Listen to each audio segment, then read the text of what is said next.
Hello everyone, I know you watched this video to accompany you to sleep. So if you like this video, don't forget to like, comment, and subscribe. Also, don't forget to tell me where you are from and what time you watched this video. Let's jump straight into the story. This story took place in Happy Valley, located in the southern part of Wan Chai district on Hong Kong Island. The main character of the story is Pin Yucking, a 16-year-old girl who was the sixth of 8 siblings. Her family didn't live in Happy Valley, but in Tai Long Wan, on the eastern part of Hong Kong Island. Pin Yucking's parents ran a fish shop nearby, and her brother was studying at the University of Hong Kong. Pin Yucking attended Xinfa Middle School, where her younger brother, Pin Jingming, later studied. Due to poor academic performance, she transferred to Qing Evening English College in Causeway Bay for her 9th grade studies. Classes there began at 7 p.m. and ended at 9 p.m. Pin Yucking occasionally helped her parents at their fish shop. During the day, she would leave home at 6 p.m. to take the tram to Causeway Bay for evening school. She would typically return home around 10 p.m. As Christmas approached, her school was planning a prom night. After class, Pin Yucking needed to stay behind to rehearse a play with her classmates, which meant she would return home later than usual.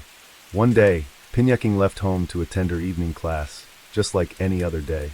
However, she never returned. On Monday, December 16, 1974, despite the cool weather outside, Pin Yucking still decided to go to her evening class in Causeway Bay. At 5 p.m., Pin Yucking changed her clothes and left home. She left an hour earlier than usual.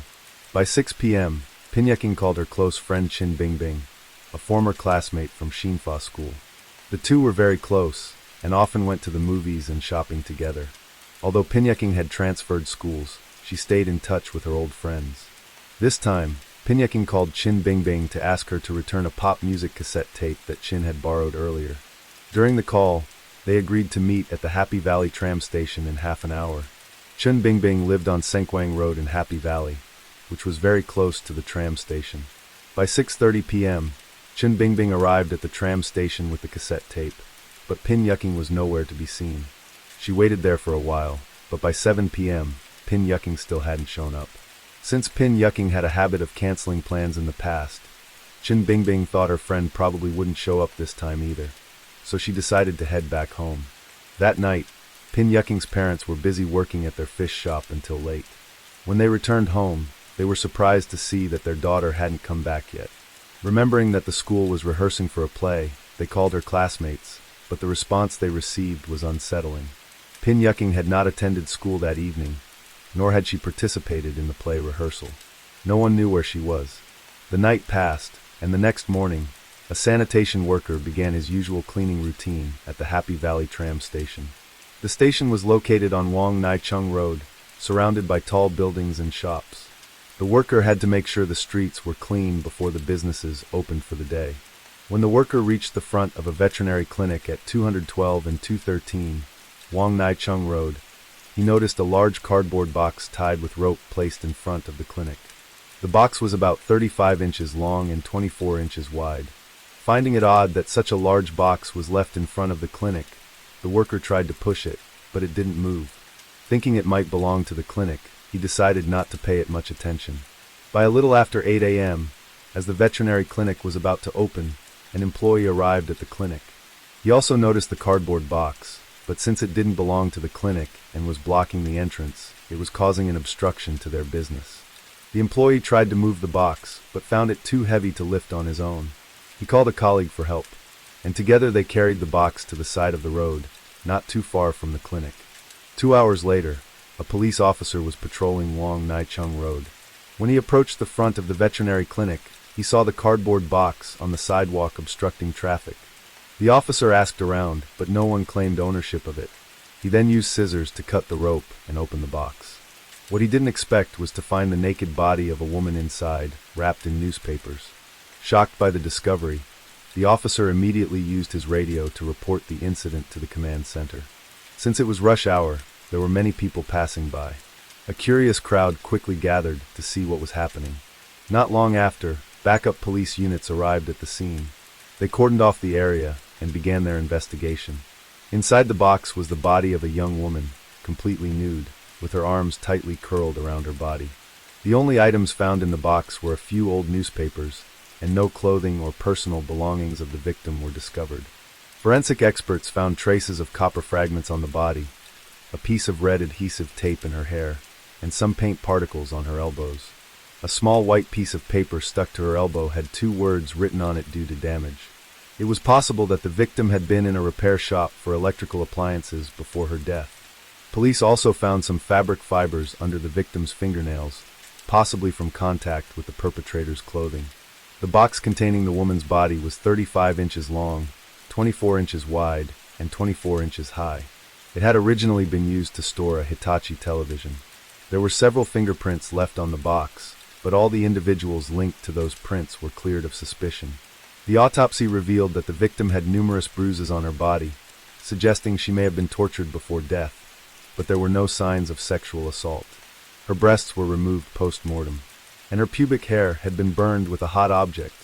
Based on the food remnants found in her stomach, it was determined that the victim had eaten within 3 hours prior to her death. According to the findings, the victim had been placed inside the box approximately 12 hours after she died. The cause of death was asphyxiation due to manual strangulation with the perpetrator's right hand. The estimated time of death was between 6 p.m. on December 16th and the early hours of the following morning. The police checked the recent missing persons reports but found no matches. They then released images and information about the victim to the media, hoping the public could provide clues. Meanwhile, Pinyakying's family was desperately searching for her. By chance, they came across news of the girl in the box case in the newspaper. Seeing the victim's portrait, they noticed a striking resemblance to Pinyakying and feared the worst. 2 days after Pinyakying disappeared, her family went to the police station to identify the body. The victim in the cardboard box was quickly confirmed to be 16-year-old Pinyakying.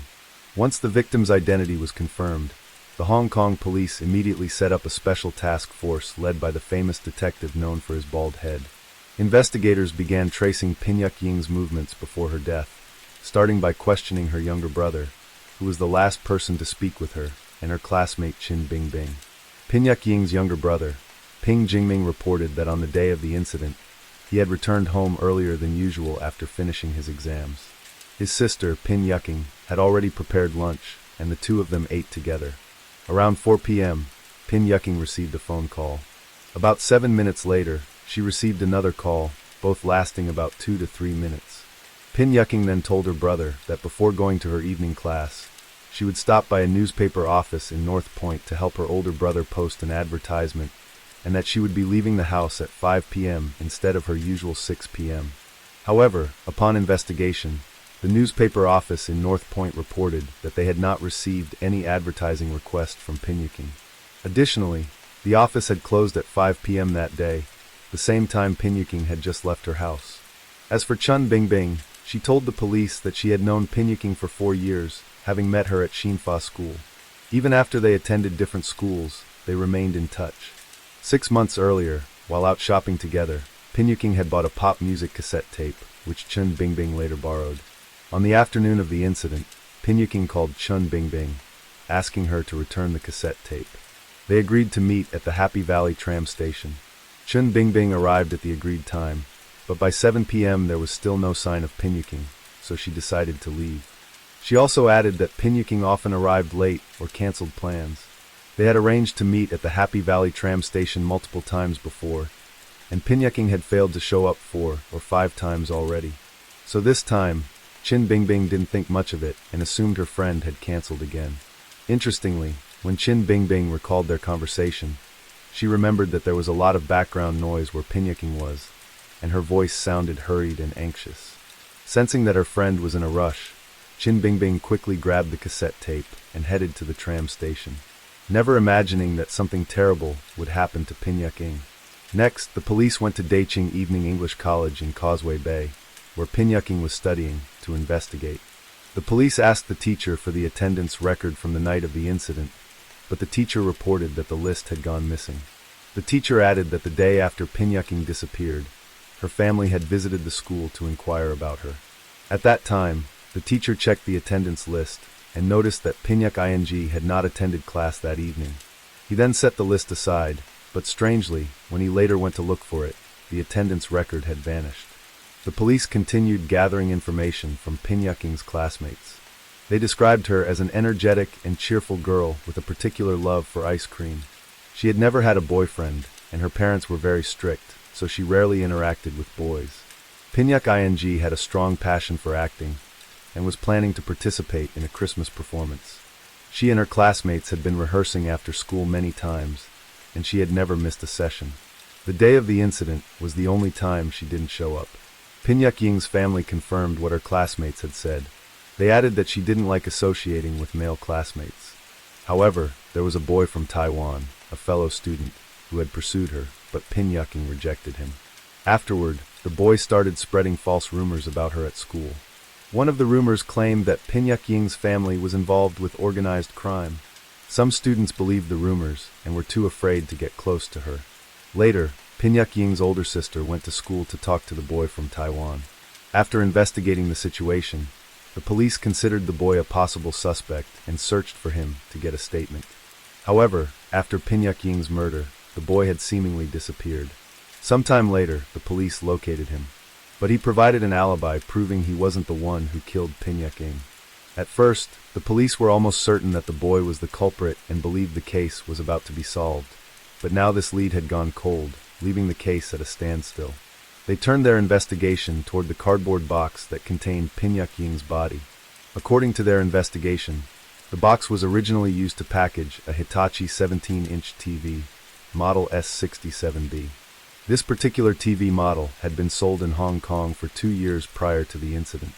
A dealer on K Shu Road in Kowloon was the exclusive distributor of this TV model in Hong Kong. The company's manager informed the police that in the last 3 months, they had sold a total of 300 units of the S67B model. However, the company didn't sell directly to customers, but through 72 second-tier dealers across the region. This made tracking the origin of the box extremely difficult. The police followed the lead from the TV, tracking down hundreds of buyers and asking where they had disposed of the TV box. However, no one admitted to dumping the box on Wong Nai Chung Road. At this point, the head of the special investigation team refocused on the cardboard box.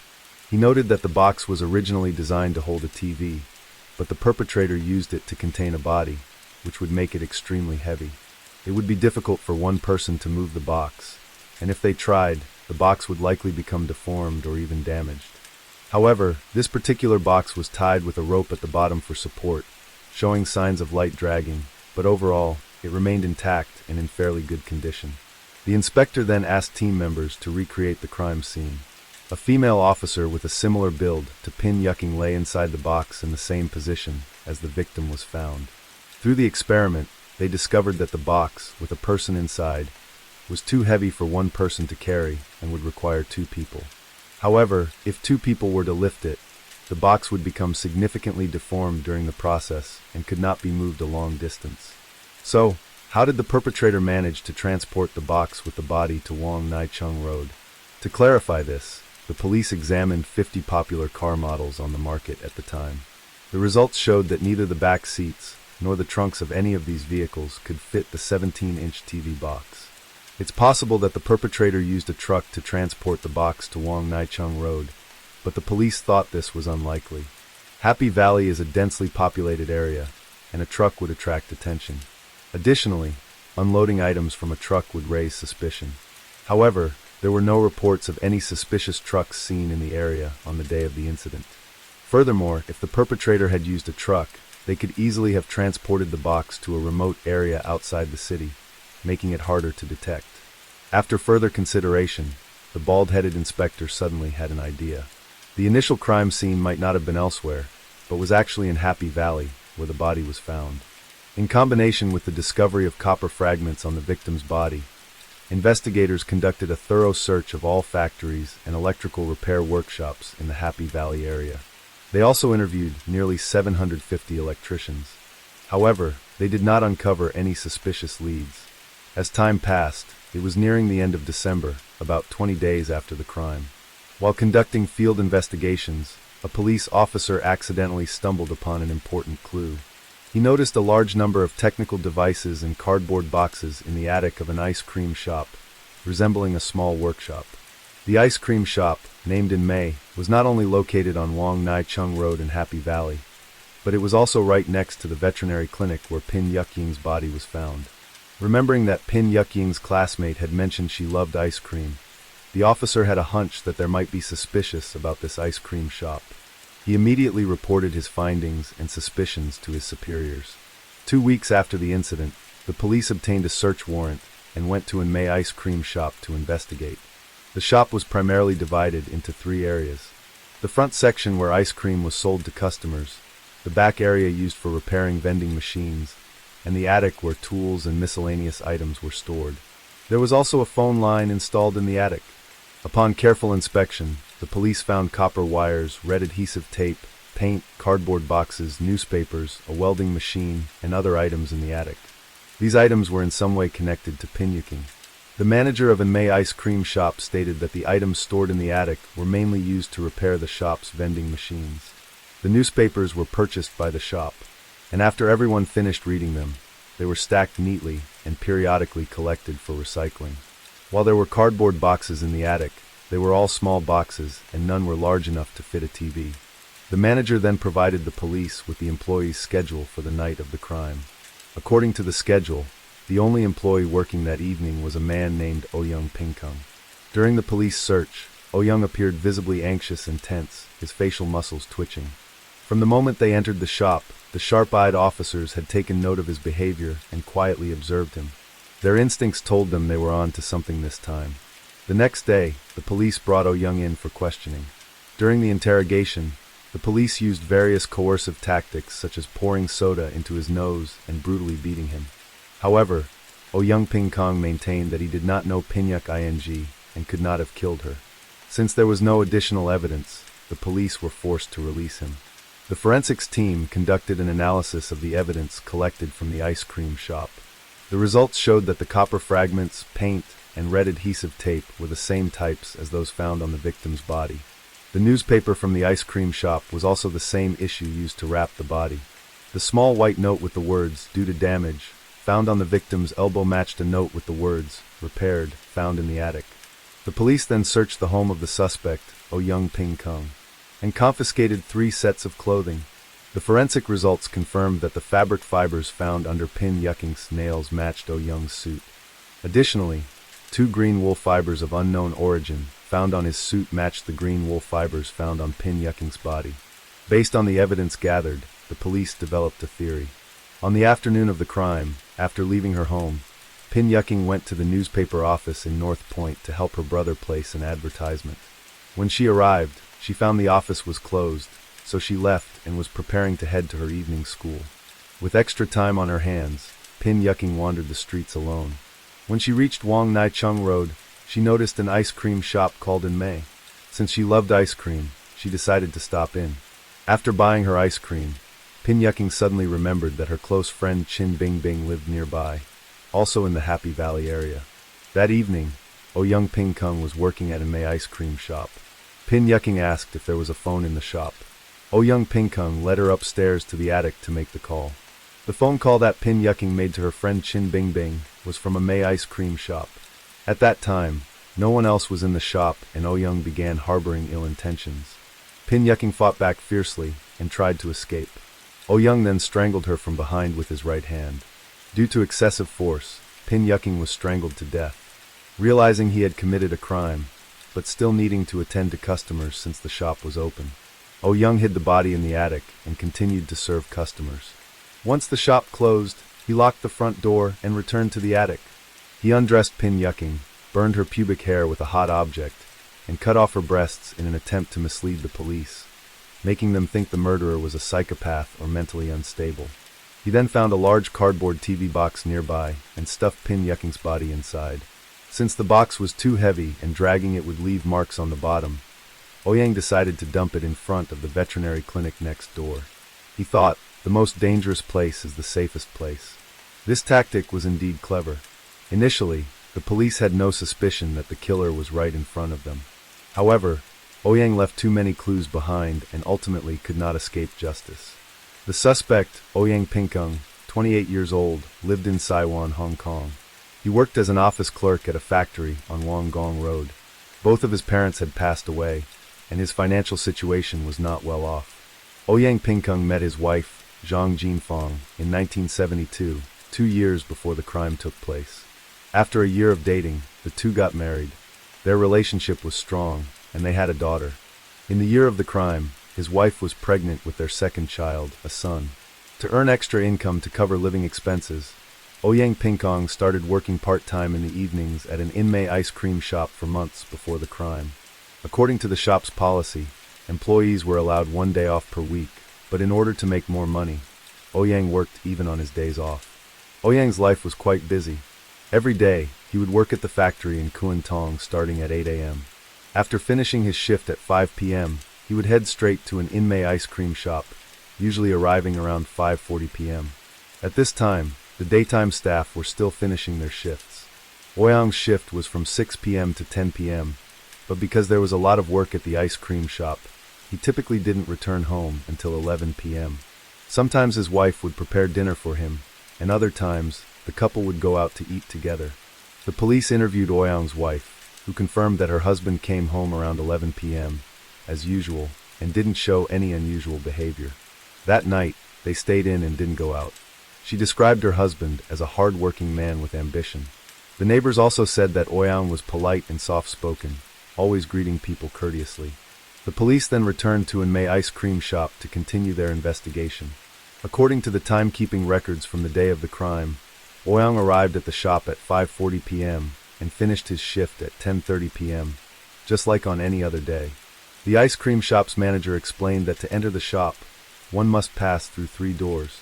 The outermost door was a rolling metal gate, followed by a smaller door only wide enough for one person, and the innermost door was made of wood. The ice cream shop had a total of 16 employees, but only 3 people had keys to all 3 doors, including Ouyang. On January 3, 1975, 3 months after the crime, Ouyang was officially arrested on suspicion of murder. 6 months later, Ouyang Pingkong's trial began at the Hong Kong High Court. The jury consisted of 5 men and 2 women. Throughout the trial, Ouyang maintained his innocence and denied all charges. At the trial, the prosecution presented over 200 pieces of evidence. They argued that the proximity of Anmei ice cream shop to the veterinary clinic was ideal for the perpetrator to commit the crime and dispose of the body. Additionally, the fibers found under the victim's nails matched the fibers on Ouyang's suit. Identical green wool fibers were found on Ping Yukying's body at Anmei ice cream shop and in Ouyang's home. Furthermore, the copper fragments, scraps of paper, and paint found on Ping Yukying matched the materials found in the attic of Anmei ice cream shop. Lastly, according to the shop's timekeeping records, Ouyang was the only one working at Anmei ice cream shop on the night of the crime. He had keys to all 3 of the shop's doors, giving him the opportunity and time to commit the crime. The police used a mannequin to demonstrate how the perpetrator could have stuffed the body into the cardboard box and dragged it to the disposal site. They also simulated how the perpetrator strangled Ping Yukying from behind. The prosecution called 15 witnesses to testify. One of them, a 19-year-old woman, stated that she worked at a factory in Saipo Kong. On her way to work in Kuantong, Ouyang had twice burned her dress with a cigarette butt. Psychologists testified that this act was a form of sexual deviance. The prosecution pointed out that the victim's pubic hair had been burned, linking this to similar deviant behavior. Ouyang's defense maintained his innocence. His lawyer argued that Ouyang and his wife had a loving relationship, he had a stable job, and he didn't know Ping Yukying, so there was no clear motive for the murder. Furthermore, out of the 269 fibers found on Ping Yukying's body, only 7 matched the suit Ouyang wore to work. Additionally, the medical examiner initially concluded that Ping Yukying's time of death was between 9 p.m. and midnight on the night of the crime, but later changed it to between 6 p.m. and midnight. This raised suspicions of a deliberate alteration of the time of death to match Ouyang's work schedule. Lastly, no fingerprints found on the cardboard box matched Ouyang's. The disappearance of the class attendance sheet and the 2 phone calls Ping Yukying received before she went missing were also suspicious, yet the police had not fully investigated these aspects. Ouyang stated that Anmei ice cream shop did not allow customers to make phone calls to avoid unnecessary trouble. The attic window at Anmei did not face the street, so the environment there was very quiet, which contradicted the testimony of Qin Bingbing. who said that when she spoke with Ping Yucking on the phone, the background noise was loud. On the day of the incident, Ping Yucking had never been to the ice cream shop. Oh Young also mentioned that he was only a part-time employee, so he rarely went up to the attic, only once or twice to retrieve tools for machine repairs. He had never used the welding machine, so he couldn't have used it to burn the victim's pubic hair. The work at the ice cream shop was very busy, and Oh Young had to handle multiple tasks by himself, such as serving customers, handling payments, cleaning the shop, etc. He usually didn't finish his shift until after 10 p.m. He claimed he had no time to search for a cardboard box or dispose of the body. After hearing arguments from both the prosecution and the defense, the 7-member jury, 5 men and 2 women, reached a verdict after 18 days of trial. The Hong Kong High Court declared Oh Young guilty of murder and sentenced him to death. This case became the first in Hong Kong to be solved using scientific evidence. After the trial, Oh Young continued to maintain his innocence. He began a hunger strike in prison to prove his purity, stating that he had never done anything against his conscience and did not deserve such punishment. Oh Young's wife, Zhang Jinfeng, also believed in her husband's innocence. She sought help from various lawyers, and a prominent lawyer at the time, Lin Taohua, presented 8 reasons to appeal the case in the appellate court. In March 1976, over a year after the crime occurred, the defense's efforts paid off. The appellate court overturned the original verdict and ordered a retrial. 2 months later, the Hong Kong High Court reopened the case of the body in the cardboard box in Happy Valley. This time, the jury consisted of 7 men and 2 women. The defense invited renowned lawyer Hu Hongli to represent Oh Yang. After deliberation, the jury still concluded that Oh Yang was guilty of murder. Once again, Oh Yang was sentenced to death. He appealed to both the Court of Appeal and the Privy Council in the United Kingdom, but his appeals were rejected and the death sentence was upheld. In 1977, more than 2 years after the crime, after considering opinions from various parties, Hong Kong Governor Mac Lehos decided to grant clemency, commuting Oh Young Ping Kong's death sentence to life imprisonment. By 1981, 7 years after the crime, Oh Young had served 6 years in prison. During his imprisonment, he displayed exemplary behavior, even teaching Braille to blind inmates and becoming a model prisoner. However, multiple requests for clemency were denied on the grounds that Oh Young had not shown genuine remorse. In reality, Oh Young wasn't without regret. He simply continued to insist that he had not killed Ping Yucking. That same year, Zhang Jinfeng filed for divorce from Oh Yang. She took their daughter, and the 2 of them lived together, relying on each other. In 1990, 16 years after the crime, Oh Yang finally admitted to killing Ping Yucking and recounted the details of the crime. In 2002, 28 years after the crime, Oh Yang was granted clemency and released from prison. After his release, in an interview with the media, Oh Yang maintained that he was innocent and had not committed the murder. He claimed that his confession in prison was made under duress, as it was the only way people would believe he had truly repented, giving him a chance to be released. Regarding the body in the cardboard box in Happy Valley case, some believe that Oh Yang had no motive to kill, there were no eyewitnesses, and no fingerprints linked him to the crime. These pieces of evidence, they argue, were insufficient to convict him, and it's entirely possible that Oh Young was wrongfully convicted. However, others argue that while there was no strong direct evidence, the accumulation of circumstantial evidence formed a closed loop that was unlikely to be mere coincidence. They believe Oh Young was indeed responsible for Ping Yucking's death. After nearly 35 years in prison, Oh Young Ping Kong changed his name and started a new life. As for the truth of the case from all those years ago, perhaps only he knows the full story. The case closed with many unresolved mysteries, leaving the people of Hong Kong in shock and with a lingering sense of unease. Whatever the truth may be, there are those who believe that somewhere, in a hidden corner of this city, the spirit of the young schoolgirl still wanders, waiting for answers and true peace. Story 2. On November 22, 1999, the Pinole Police Department in San Francisco, California received an emergency call. The caller was Raymond Wong, a 28-year-old Chinese-American man who reported his girlfriend missing with deep concern. The missing person was Alice Sin, who was not only his live-in girlfriend, but also the mother of their child, not yet a year old. According to Raymond's statement, Alice had followed her usual routine the day before, and driven the family's Toyota to the community college for classes. However, she had not returned home since then. This devastating news was made even more heartbreaking as Thanksgiving, a time of joyful family reunions, was just 2 days away. Immediately after receiving the report, the police launched an investigation. They interviewed Alice's parents and close friends, but no one knew her whereabouts. Notably, a friend shared that Alice deeply loved her son. With the child's first birthday just days away, it was inconceivable that Alice would miss this important occasion unless something unfortunate had happened. The concern intensified further when Alice's parents revealed that she was 4 months pregnant. While the police were actively posting missing person flyers around the neighborhoods, a crucial lead emerged on November 24th. They discovered that on November 21st, the day Alice went missing, she had stopped by a bakery in the local shopping mall to order a birthday cake for her son. Without delay, the police rushed to the shopping mall and quickly located Alice's Toyota still parked in the lot. They thoroughly inspected the vehicle and reviewed the surveillance footage in the area, but did not find anything suspicious. The police suspected that Alice had encountered trouble and did not rule out the possibility of abduction.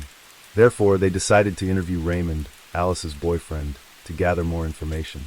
When the police arrived at Raymond's apartment and rang the doorbell, they were confronted with an unexpected scene. The person who answered the door was a Chinese woman named Jessica Tang, and it was noteworthy that she was displaying intimate gestures with Raymond inside the apartment. This raised the investigators' suspicions. How could Raymond already be living with another woman just 3 days after Alice's disappearance? However, when questioned by the police, Raymond was quite forthright. He did not evade the inquiries and proactively disclosed the complex relationship between the three of them. According to him, Jessica was also his girlfriend, and Alice was fully aware of this. This information further perplexed the investigators and compelled them to delve deeper. The story became even more unbelievable when Raymond admitted to maintaining a long-term polyamorous relationship with both women. He claimed that Alice and Jessica were not only aware of each other's existence, but also accepted this three-way relationship, living together harmoniously. Even more shocking was the revelation that both women had borne children for Raymond with Jessica's newborn daughter. The entire story sounded so irrational and unbelievable, but Raymond recounted it in a remarkably calm manner. According to him, this was a mutually fulfilling, multifaceted relationship where both women devoted their love to him, and the three of them coexisted in harmony. Raymond also explained that after Alice's disappearance, Jessica had proactively come to console him and help care for Alice's son. However, with their professional intuition, the investigators sensed that behind this seemingly idyllic facade lay a much more complex story. A thorough search of the apartment revealed suspicious findings. In the garage, they found a trash bag containing Alice's clothes while her entire wardrobe in the bedroom had been cleared out. These details further strengthened the police's suspicion that Raymond was intentionally concealing something about Alice's disappearance. Faced with this situation, the police in charge proposed using a lie detector test, and to their surprise, Raymond immediately agreed. However, the test results showed that he was unable to pass it. Nevertheless, the investigators understood that the lie detector was only a supporting tool in the investigation and could not be used as the sole basis for arresting a suspect. They still needed more concrete and substantial evidence. As time passed, a fateful morning arrived on January 24, 2000. In the desolate desert east of the city of Reno, Nevada, 2 mining workers were conducting their routine patrol. As they approached the edge of the desert, they were suddenly gripped by a horrifying sight. A ghastly object partially emerged from the sand. Upon closer inspection, they realized it was a decomposed human body. Overwhelmed by the macabre discovery, the 2 workers immediately reported it to the police. Upon receiving the report, the police quickly arrived at the scene to investigate and collect evidence. The harsh desert environment had caused severe deterioration of the body. While it was still possible to determine that the victim was female, the face was no longer recognizable. The body was in a truly disturbing state. The scalp was missing. The entire body was severely damaged, and the right breast and a large portion of the abdomen, including the uterus and bladder, had been removed. If this was the work of a human, the level of cruelty was almost unimaginable. However, the autopsy also revealed signs that the body had been attacked by animals. There were clear bite and claw marks. An interesting detail was the position of the victim. Her legs were spread wide and her feet were pointing towards a cave, later identified as a coyote den. Therefore, the police surmised that the missing body parts had likely been consumed by these animals. However, a series of new findings quickly eliminated the hypothesis of a wild animal attack. On the victim's body, the police discovered multiple gunshot wounds, and they also found scattered shell casings on the ground around the site. This evidence clearly indicated that this was a homicide, and the location was the original crime scene. During the examination of the crime scene and evidence collection, the investigators also found a noteworthy detail in the victim's clothing: a number of arcade game tokens engraved with the letters NOW and ZOG. The meaning of these symbols remained a mystery to the investigation team. Nevertheless, the pressing issue at the moment was to determine the identity of the victim. Forensic experts estimated, based on the decomposition state of the body, that the victim's time of death was between a few weeks to a few months prior. The police quickly cross-checked missing person reports and conducted DNA tests along with dental record comparisons. The results showed that the victim was Alice Sin, the woman who had gone missing 2 months earlier. Notably, the location where the body was discovered was about 300 kilometers away from Alice's home. The question was, why was she in this remote location, and what had led to her gruesome death? According to the assessment of the lead investigators, the fact that the perpetrator had transported the victim to such an isolated area to commit the murder and dismember the body indicated that this was not a spontaneous act, but rather the result of deep-seated hatred. Particularly, the distinctive arcade game tokens found around the bore the noteworthy abbreviations NAO and ZOG, which were identified as shorthand for New World Order and Zionist-occupied government, both organizations associated with white supremacy ideologies. These clues seem to be pointing the investigation towards a racially motivated homicide. Pinole, a city in the East Bay region of San Francisco, California, where Alice resided, is located in Contra Costa County. Although it has a relatively small area of 13.8 square miles, the city has a fairly diverse population. White residents account for over 30%, followed by a significant Asian American community. California is known to have the most severe racial discrimination issues in the United States, with many crimes targeting Asian Americans. This led the public to question, was Alice's death related to a racial hate crime? However, based on their investigative experience, the seasoned detectives concluded that the signs of racial bias might just be an elaborate attempt by the perpetrator to misdirect the investigation. The autopsy report revealed horrifying details. Alice had been shot a total of 4 times, 2 in the chest, and the remaining 2 in the temple and center of the forehead. Her face had been doused with sulfuric acid, and most shockingly, her uterus had been deliberately removed. This last detail suggested that the killer might have been trying to erase evidence of her pregnancy. So, who was the most likely person to have murdered her? The investigators shifted their focus to Raymond, as they had harbored suspicions about him from the very first interview. To uncover the truth, they decided to delve deeper into Raymond's past and his relationship with Alice. Alice was born in China. When she was 3 years old, her family immigrated to the United States, choosing San Francisco as their new home. From a young age, Alice was the pride of her parents with her outstanding academic achievements.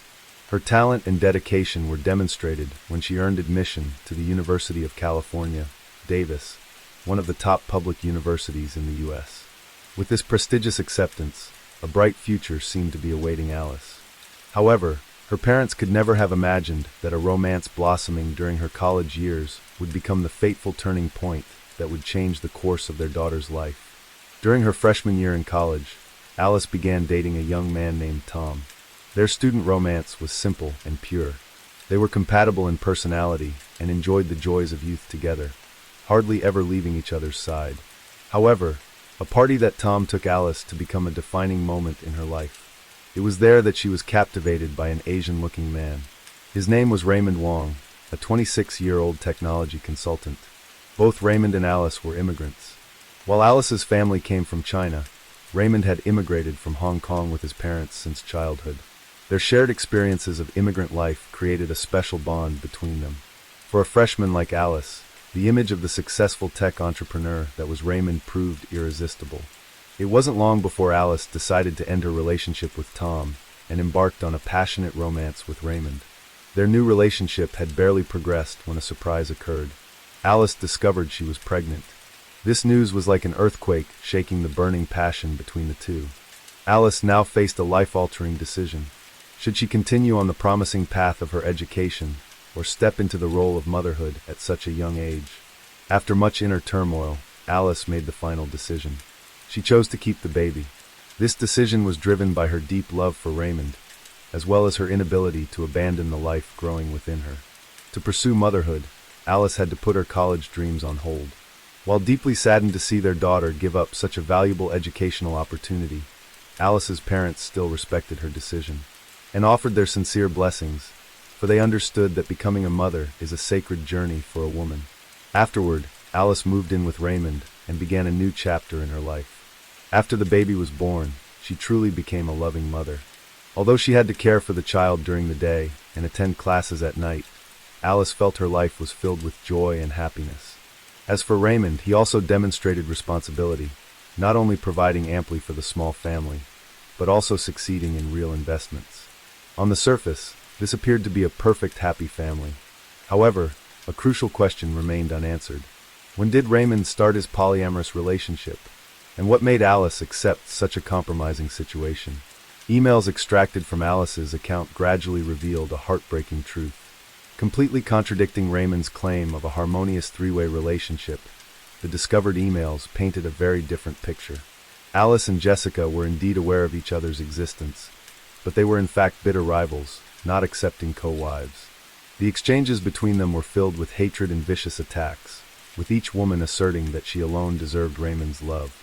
The tragedy became even more bitter when an email from Alice to Raymond was uncovered. It revealed that during the period when Alice was pregnant, when she needed love and protection the most, Raymond had betrayed her by returning to his ex-girlfriend Jessica. The letter expressed Alice's anguished but hopeful plea, begging Raymond to recognize his mistake and come back to care for their unborn child together. However, the subsequent events completely dashed her hopes. Furthermore, in the course of the investigation, the police discovered an intriguing detail. Alice had purchased a $2 million life insurance policy, with the surprising detail that Raymond was the sole beneficiary. This, combined with the pre-existing emotional conflicts, made Raymond the prime suspect in the case. As soon as Alice's body was found, the police immediately sought out Raymond. But they were too late. Raymond and Jessica had already fled to Canada without leaving any information about when they might return. Armed with a search warrant, the investigators searched the house and made a disturbing discovery. All traces of Alice's presence in the home had been erased. Instead, the place was filled with Jessica's belongings, as if she had quickly taken over the role of the woman in this family. The forensic examination of Raymond's personal computer yielded shocking findings. The technical experts were able to recover deleted data and uncovered a horrifying collection. Thousands of hours of snuff films, a genre depicting real-life killings. Most of the victims in these videos were brutally murdered, tortured, and assaulted women, reflecting the severely disturbed mindset of the owner. Furthermore, in the email exchanges between Raymond and Jessica, the investigators found content that further corroborated the motive for the crime. In these messages, Raymond assured Jessica that she no longer needed to harass and threaten Alice, as he would find a way to take care of her. Raymond also advised Jessica to be patient, as if hinting at a pre-planned scheme. By this point, the police were almost certain of Raymond's culpability when an unexpected development occurred. The media outlets in San Francisco had received an email from the Aryan Brotherhood, a notorious criminal organization in the U.S. that adheres to white supremacist ideology. In the video, they claimed responsibility for Alice's murder. Initially, this information took the investigation team by surprise and caused confusion. However, with their keen professional instincts, they quickly recognized something unusual about this statement. Technical experts were mobilized to trace the origin of the suspicious email. The results they obtained further reinforced the investigators' doubts. Through technical analysis, the police traced the IP address of the email to an internet cafe in Calgary, Canada, the very location where Raymond and Jessica had fled to. These coincidences were clearly not random. The police immediately collaborated with local authorities to investigate and quickly confirmed that Raymond had indeed visited this internet cafe. However, this alone was still not enough evidence to conclusively implicate him in the murder. The story took a new turn when Raymond and Jessica unexpectedly returned to the U.S. The police immediately brought Raymond in for questioning. The two had just registered their marriage in Calgary and returned with a joyful mood, as if unconcerned about Alice's death. During the interrogation, Raymond continued to vehemently deny all accusations of murdering Alice. When confronted about the incriminating emails discussing plans to kill her, he claimed that these were just words to appease Jessica's state of mind. Raymond's stubborn and evasive attitude deeply frustrated the investigators. However, what truly left them powerless was the fact that despite having many circumstantial evidence, they still could not find the final piece to complete the puzzle of Raymond's criminal acts. The question was, when would they find the witness or physical evidence to bring the perpetrator to justice? In the course of the investigation and evidence collection, the police discovered that Raymond's personal computer contained illegal content related to minors. In 2002, although they could not charge him for Alice's murder, they were able to bring him to trial for possession of this material. Raymond did not resist the accusation and received a 2-year prison sentence. After serving his sentence, Raymond continued to live a free life, seemingly unfazed by the past, while the mystery of Alice's murder remained unsolved. However, in 2009, a lapse in judgment landed him back in legal trouble. Raymond had forgotten an important requirement of U.S. law. As a convicted sex offender, he was obligated to perform an annual registration with the authorities. Instead of showing remorse for this violation of the law, Raymond remained defiant. After posting a $100,000 bail to be released, he immediately sought to flee. Soon after, he escaped to China and hid there for 3.5 years to evade the pursuit of the law. During this time, although the police exhausted all investigative measures, they could not find any trace of Raymond, as if he had completely vanished into thin air. Just as the investigators were about to accept that the case would become one of the unsolvable files, an unexpected turning point occurred. And ironically, they had to thank Raymond's own carelessness for this. On December 19, 2011, the lead investigator on Alice's case at the Pinole Police Department received a call from the FBI. They said that Raymond had been detained at San Francisco International Airport for using a fake passport to enter the country. This news nearly caused the officer to jump out of his seat in excitement, and he immediately informed the FBI that he would be there right away. The reason Raymond dared to return to the U.S. was to visit his ailing father. Aware that entering with his real identity was impossible, he hatched an audacious plan to impersonate an international intelligence agent. He even directly contacted the CIA and FBI in Beijing to add credibility to his charade. But unbeknownst to him, his deceptive scheme was detected, and he was apprehended as soon as he was going through the immigration procedures. With a mix of anticipation and tension, the investigators recognized this as a golden opportunity to bring Raymond to justice. They understood that if they failed to find decisive evidence this time, Raymond would once again escape the clutches of the law. With limited time on their hands, the pressure weighed heavily on the investigation team. Could they seize this rare chance? Without delay, the police launched a renewed investigation plan. They focused on a key figure, Jessica Tang, the woman who might hold the secrets of the case. The lead investigator acknowledged that this was the greatest challenge in his career. How could they convince Jessica to reveal the truth after 12 years of silence about Alice's death, especially when time had erased many traces and memories might have faded? In the initial interrogations, while clearly exhibiting signs of stress, Jessica remained silent. She appeared quite confident, realizing that the police still did not have the decisive evidence, and tried to evade by asserting that she had long since cut off all ties with Raymond and did not want to be involved in his troubles. However, the persistent interrogation tactics of the police gradually proved effective. After days of continuous meetings and psychological pressure, they made Jessica reconsider her own situation. The investigators skillfully pointed out a terrifying reality. As the only person who knew the truth about the old case, Jessica herself could become Raymond's next victim, as he might kill her to cover up the evidence. In this predicament, cooperating with the police was the only way to ensure her own safety.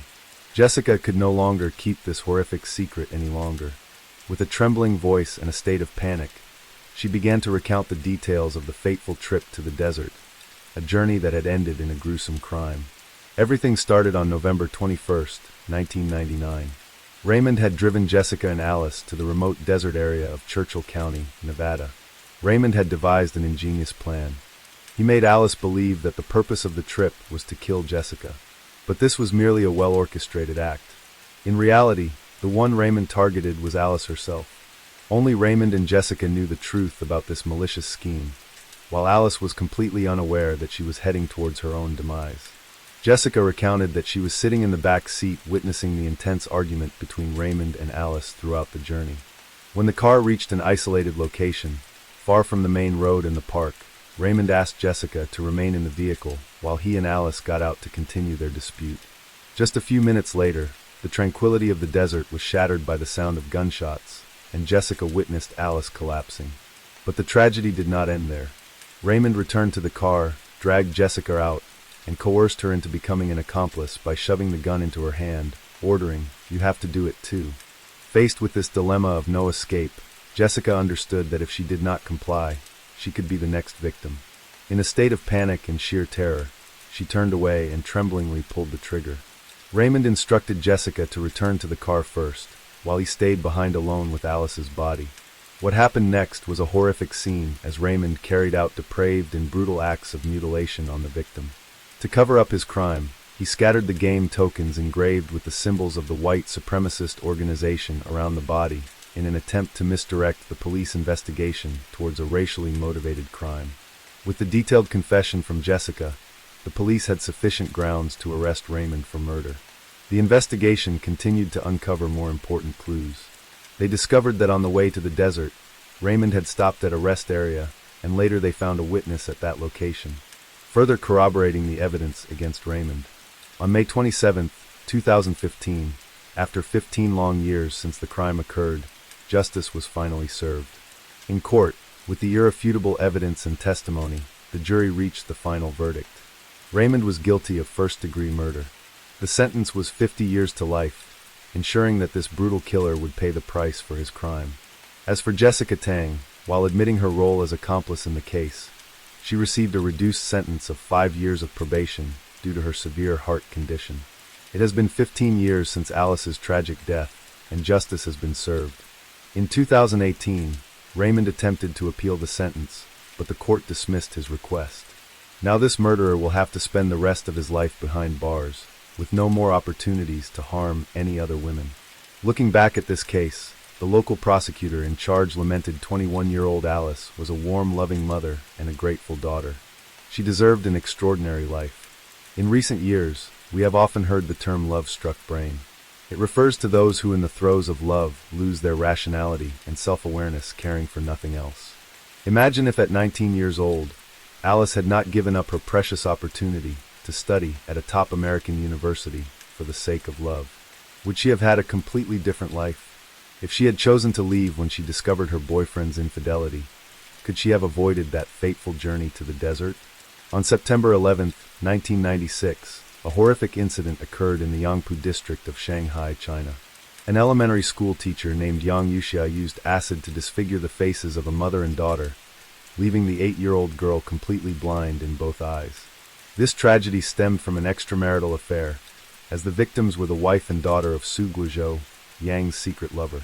Yang Yuxia was born and raised in an ordinary family in Shanghai. Her parents were just regular workers, but they greatly valued the importance of education. Although their family was not wealthy, Yang's parents were steadfast in supporting their daughter's pursuit of academic studies. Thanks to her tireless studying, Yang was admitted to a local teacher's college. After graduation, she was assigned to teach at an elementary school not far from her home. Even as a respected teacher, Yang maintained a reserved and introverted demeanor. She had few close connections with those around her, including her own parents, due to the psychological and generational gaps. This sometimes made Yang feel lonely as she faced her work alone. Fortunately, Yang Yuxia always fulfilled her teaching duties with a strong sense of responsibility. Her career gradually became more established, and she became a beloved teacher among her colleagues and students. Sometime later, Yang was fortunate to meet Zhang Yimou, the first man in her life. Zhang Yimou was a gentle and attentive man, and he quickly captivated Yang's heart. This was Yang's first experience of romantic love, and she completely fell into Zhang Yimou's web of affection. Immersed in the sweetness and happiness of this relationship, Yang and Zhang Yimou made plans to get married. Yang had prepared dreams of a cozy marital life with him. However, for some inexplicable reason, just as they had become very intimate, Zhang Yimou suddenly proposed to end the relationship. This unexpected breakup was like a bucket of cold water, completely shattering the marital dreams Yang had just built. She was wounded and shocked by the sudden action, unable to understand why Zhang Amo abruptly abandoned her after all they had been through. In the absence of anyone to confide in, the constant emotional turmoil also caused Yang to develop hatred towards Zhang Amo. After many failed attempts to reconcile, she set fire to the electrical appliances in his home, completely severing ties with him. From this point on, it was clear that although Yang Yuxiao appeared calm on the outside, her inner psyche was far from peaceful, and in fact had become increasingly disturbing. After the collapse of her relationship with Zhang Imo, Yang gradually regained her composure.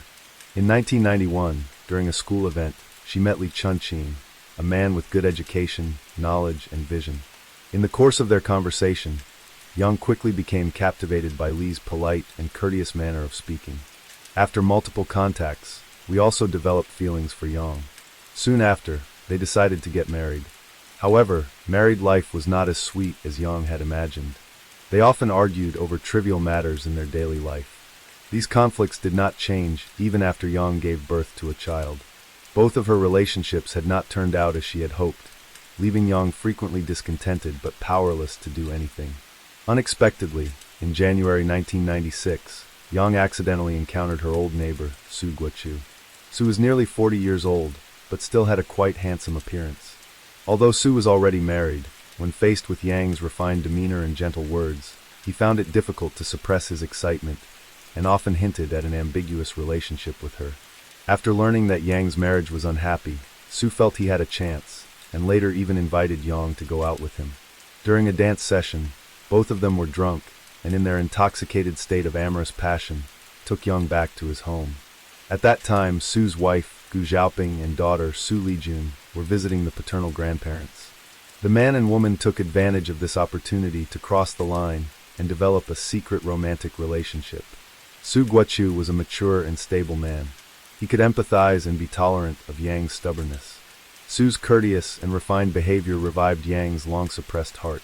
Compared to the cold and distant attitude of her husband Li, Yang felt that Su truly understood and cared for her. Gradually, she became immersed in this illicit relationship and realized that she had fallen in love with Su. Therefore, Yang intended to divorce her husband in order to live with Su. In her mind, when Su heard of this intention, he would surely be overjoyed, as he had always shown such deep infatuation whenever they met. However, the unexpected happened. After Yang expressed her desire to divorce, turned pale, and refused her request. It was clear that Shu was not ready to abandon his current family and live with Yang as she wished. For Shu, although he no longer had much affection for his wife, they had lived together for many years. And even if they were not lovers, they were still family. He could not easily sever those ties.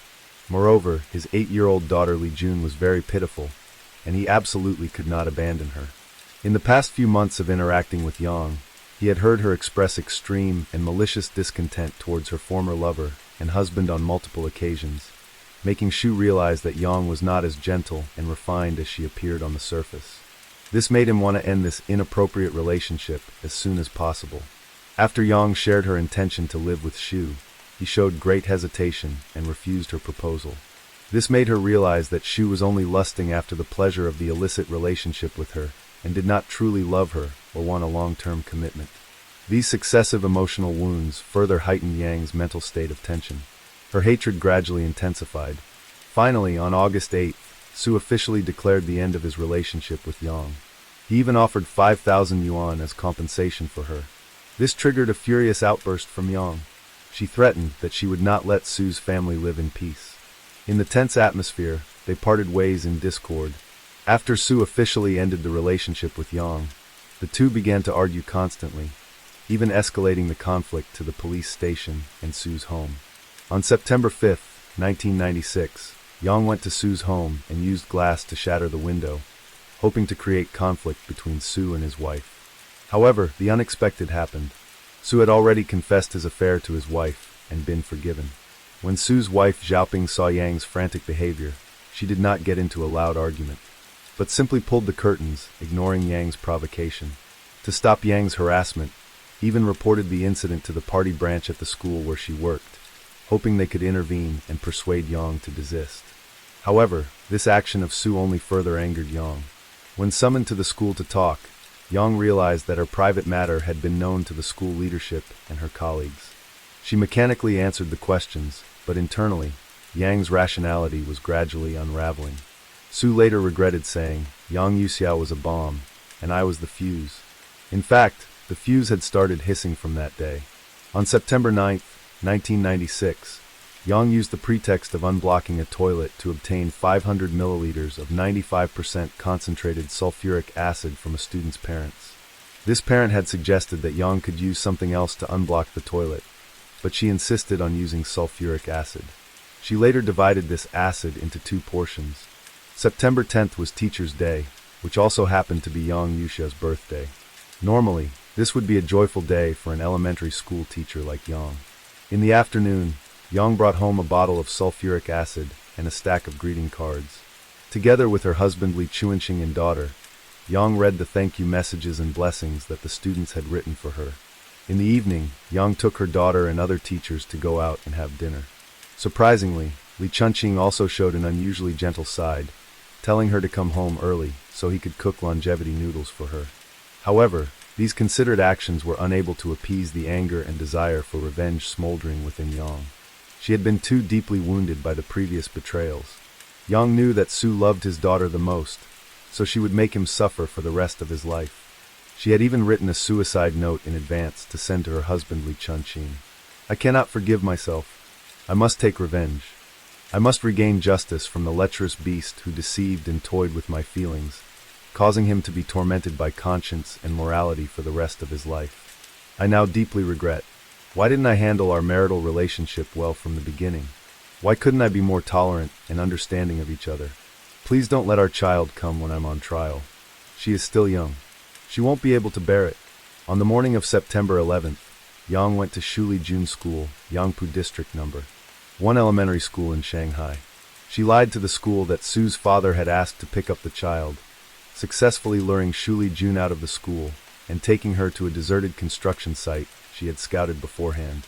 There, Yang said in a chilling tone, "Let me wash your hair for you," and then poured a bottle of sulfuric acid from the child's head down. A few minutes later, Yang cycled to Su's home and threw acid at his 36-year-old wife, Gu Xiaoping, then quickly fled the scene. During the attack on the mother and daughter, Yang's own hands were also burned by the acid. At 3 p.m. that day, after going to the hospital for bandaging, Yang was turned into the authorities by her relatives. At this point, she still did not fully comprehend the extent of the suffering her actions would inflict on the lives of this mother and child for the rest of their days. Due to the direct contact with the highly concentrated sulfuric acid, Shuli Jun ran out to the street calling for help and was taken to the hospital. She suffered severe burns, blinding both her eyes with her face, body, arms and legs, and genitalia area burned over 21% of her total body surface area. Su's mother, Gu Xiaoping, was burned on her face, upper arms, back, and knees by the high concentration sulfuric acid covering 7% of her total body area, with the upper and lower eyelids and corneas of both eyes also burned. On October 24, 1996, Yang Yuxia's acid attack case that had gripped the attention of Shanghai residents was finally tried at the Shanghai No. 2 Intermediate People's Court. When the victims were brought to the witness stand, the heart-wrenching cries of the child shook everyone present. "Why did you want to kill us? How could you be so cruel?"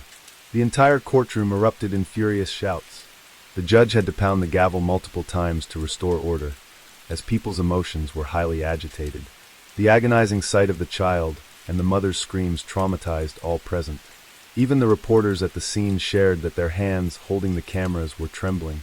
The disfigured faces exposed through the trial and the horrific method of injury also drew public attention. After thorough investigation, the criminal charges were clear: intentional injury.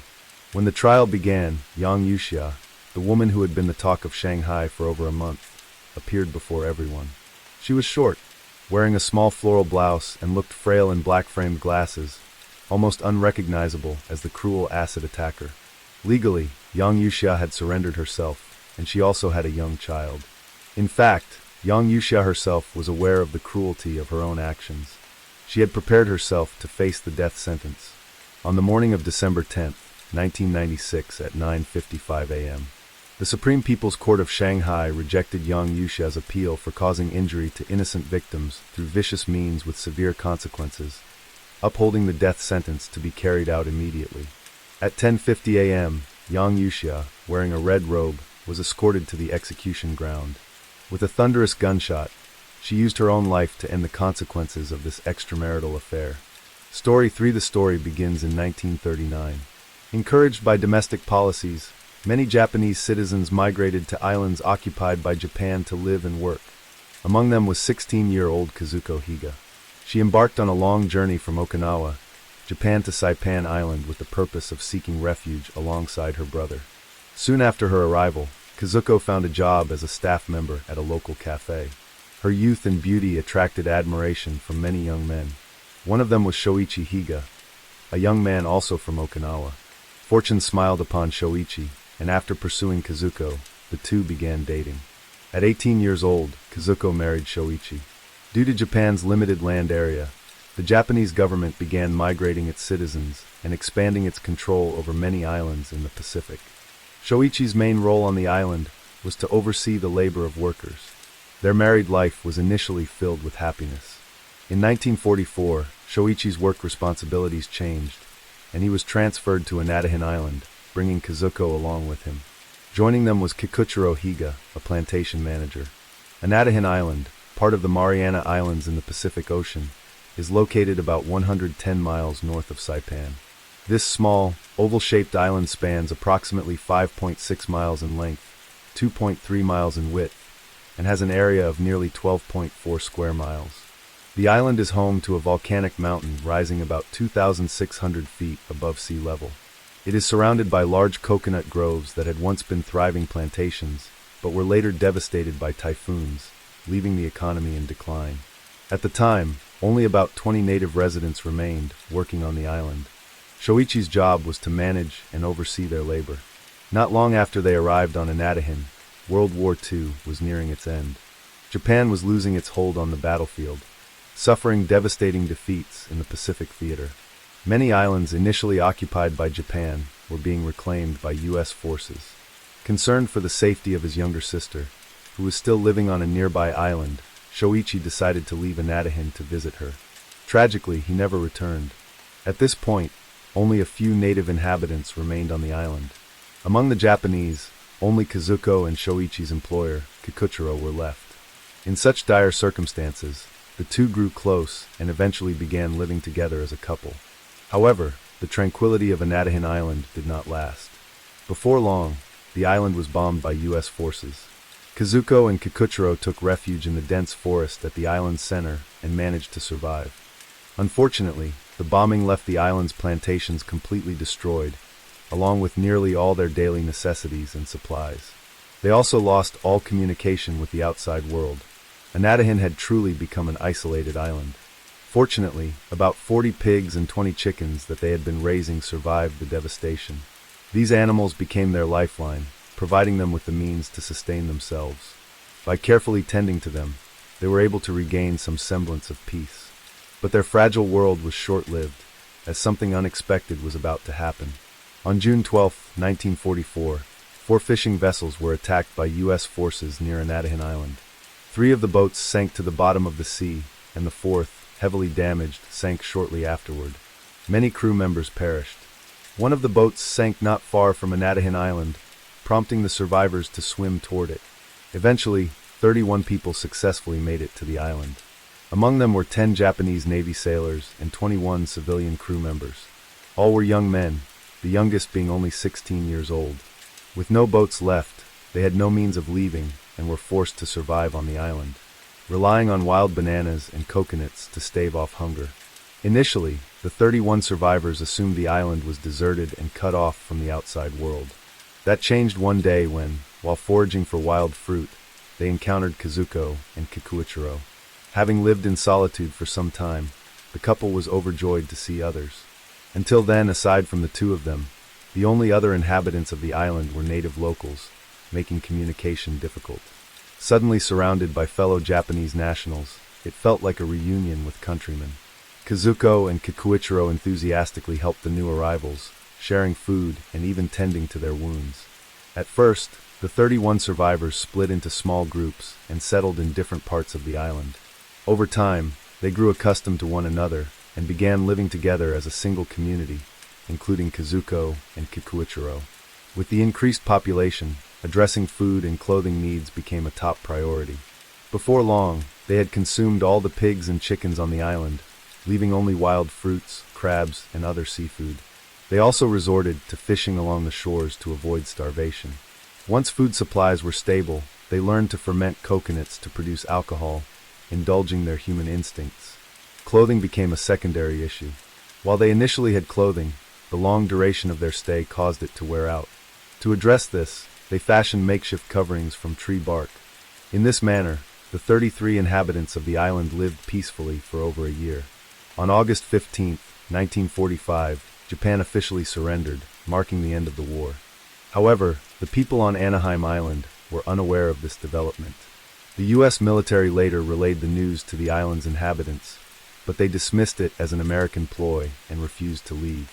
As time passed, the native residents gradually departed, leaving only the 33 Japanese isolated on the island. What initially seemed like a peaceful life began to change. The extreme gender imbalance caused most of the men to view Kazuko differently.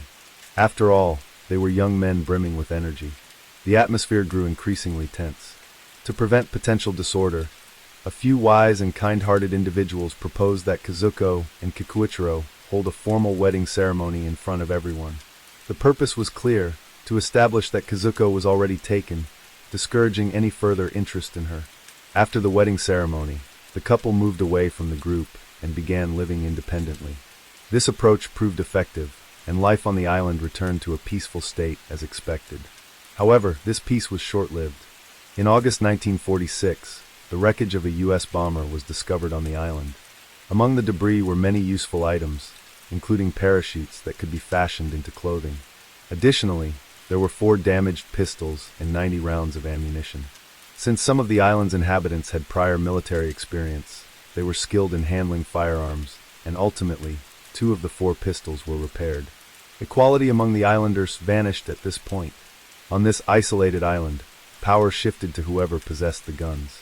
The appearance of these 2 functional firearms completely altered the fate of the 33 people on the island. To begin with, let us refer to the 2 individuals who repaired the guns as Yamamoto and Yamaguchi. They quickly established themselves as the leaders of the group. As leaders, they sought to claim the best of everything for themselves. The thing they desired most on the island was Kazuko Higa. Using their guns, Yamamoto and Yamaguchi forced Kazuko and her husband to submit to their demands. Under the weight of this authority, Kazuko had no choice but to endure silently. However, the situation was far from simple. Shortly after the island witnessed its first death, a man fell from a coconut tree and died. Yamamoto and Yamaguchi were the only witnesses. Coincidentally, the deceased had prior conflicts with Yamamoto and others, raising suspicions among the islanders that Yamamoto and Yamaguchi might have been involved in his death. This sparked anxiety among those without firearms, who began to worry about their safety. Yamamoto, however, grew even more arrogant. When another man attempted to approach Kazuko, Yamamoto and Yamaguchi shot him. This act heightened the panic among the rest of the group, as they feared they might be the next targets. At this point, the islanders' focus shifted from Kazuko to the 2 firearms. The atmosphere on the island grew tense and oppressive. If anyone had the most to fear at this time, it was Kazuko's husband, Kikuichiro. He lived under constant surveillance by Yamamoto and Yamaguchi. As a result, Kikuichiro devised a plan. He approached Yamamoto and Yamaguchi, telling them that he no longer wished to live with Kazuko and was willing to leave her to them. Delighted by this offer, Yamamoto and Yamaguchi praised Kikuichiro for his intelligence. However, no one realized this was part of Kikuichiro's strategy.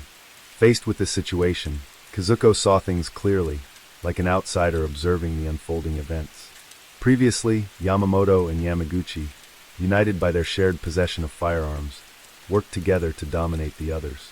Now, with both vying to claim Kazuko for themselves, their unity began to falter. Human nature dictated that they would inevitably start competing against each other. This growing tension would likely escalate their rivalry and could eventually turn them into enemies. As expected, it didn't take long before Yamamoto and Yamaguchi fiercely fought over Kazuko. After their conflict, Yamaguchi emerged victorious. In this way, Yamaguchi not only claimed the only woman on the island, but also gained possession of both pistols. This turn of events left everyone else deeply upset and resentful. When the dominance of the strong becomes too evident, it is only natural for the weak to strike back. Yamaguchi believed his days of happiness had arrived, but soon after he met an abrupt end. It was said that he fell into the sea and drowned. However, everyone on the island knew the true cause of his death, but chose to remain silent. The 2 pistols that had belonged to Yamaguchi then fell into the hands of 2 others, Nakazawa and Iwai. Like their predecessors, they immediately claimed Kazuko, forcing her once again to serve them. At this point, a vicious cycle began. Life on the island was peaceful for just over a month before trouble erupted once more. A conflict broke out between Nakazawa and Iwai. Following yet another fight, Iwai came out on top, gaining sole possession of both pistols. As before, he monopolized Kazuko for himself. The situation was strikingly similar to the previous events, but Iwai had learned from his predecessor's fate. He became extremely cautious and vigilant in his daily life, fearing that someone might assassinate him at any moment. For 2 years, Iwai managed to maintain control. However, as if fate had decided otherwise, Iwai was assassinated 2 years later. Over the following years, the shadow of death continued to loom over Anadahan Island. 3 more men died under various circumstances. In total, 9 people had now perished. While no one openly spoke of it, everyone understood that the deaths were undoubtedly linked to gun violence. This prompted the remaining survivors to hold a meeting to address the problem. During their discussions, they agreed that the 2 pistols were the root cause of their suffering. To end the cycle of fear and violence, they devised a plan. Kazuko would choose 1 man to marry, and afterward, the 2 pistols would be thrown into the sea. With no weapons symbolizing power and Kazuko officially paired with 1 person, there would be no reason for further conflict. The plan seemed reasonable, and everyone agreed to follow through. However, would this really resolve the underlying issues? In reality, it did not. In the days that followed, more mysterious deaths and disappearances occurred on the island. The pistols had been thrown into the sea, yet people continued to meet untimely fates. At this point, everyone on the island grew increasingly fearful for their own lives. Within a short span of 5 years, the original group of 32 men had dwindled to just 19 survivors. To address the escalating chaos, everyone was forced to convene for another meeting. During their second discussion, they concluded that the root cause of the killings was greed.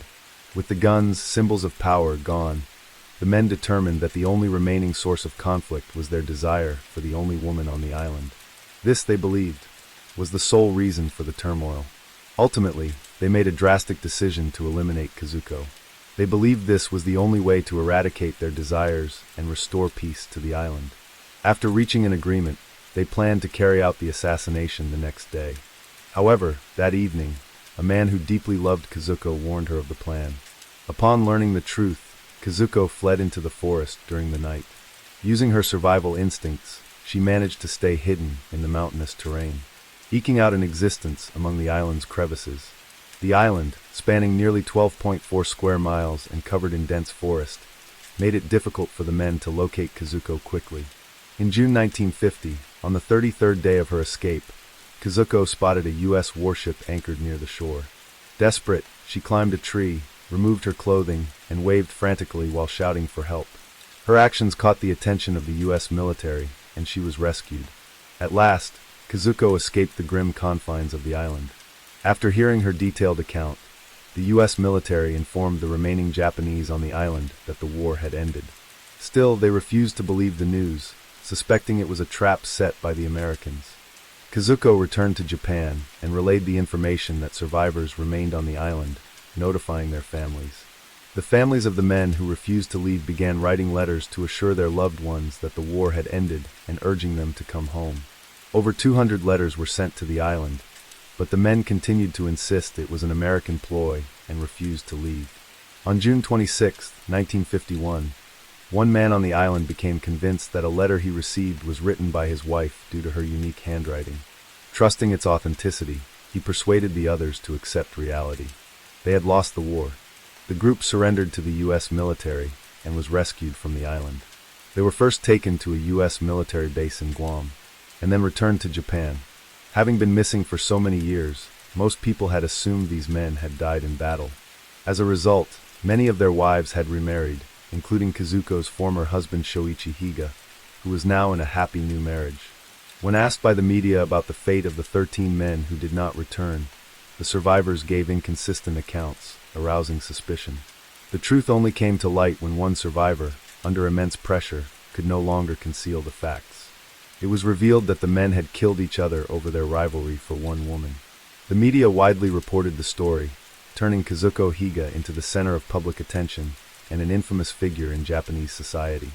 She was given numerous nicknames by the press, such as the Queen of Anadahan Island, the Woman with 32 Faces, the Queen Bee, and the Woman Who Enchants Men.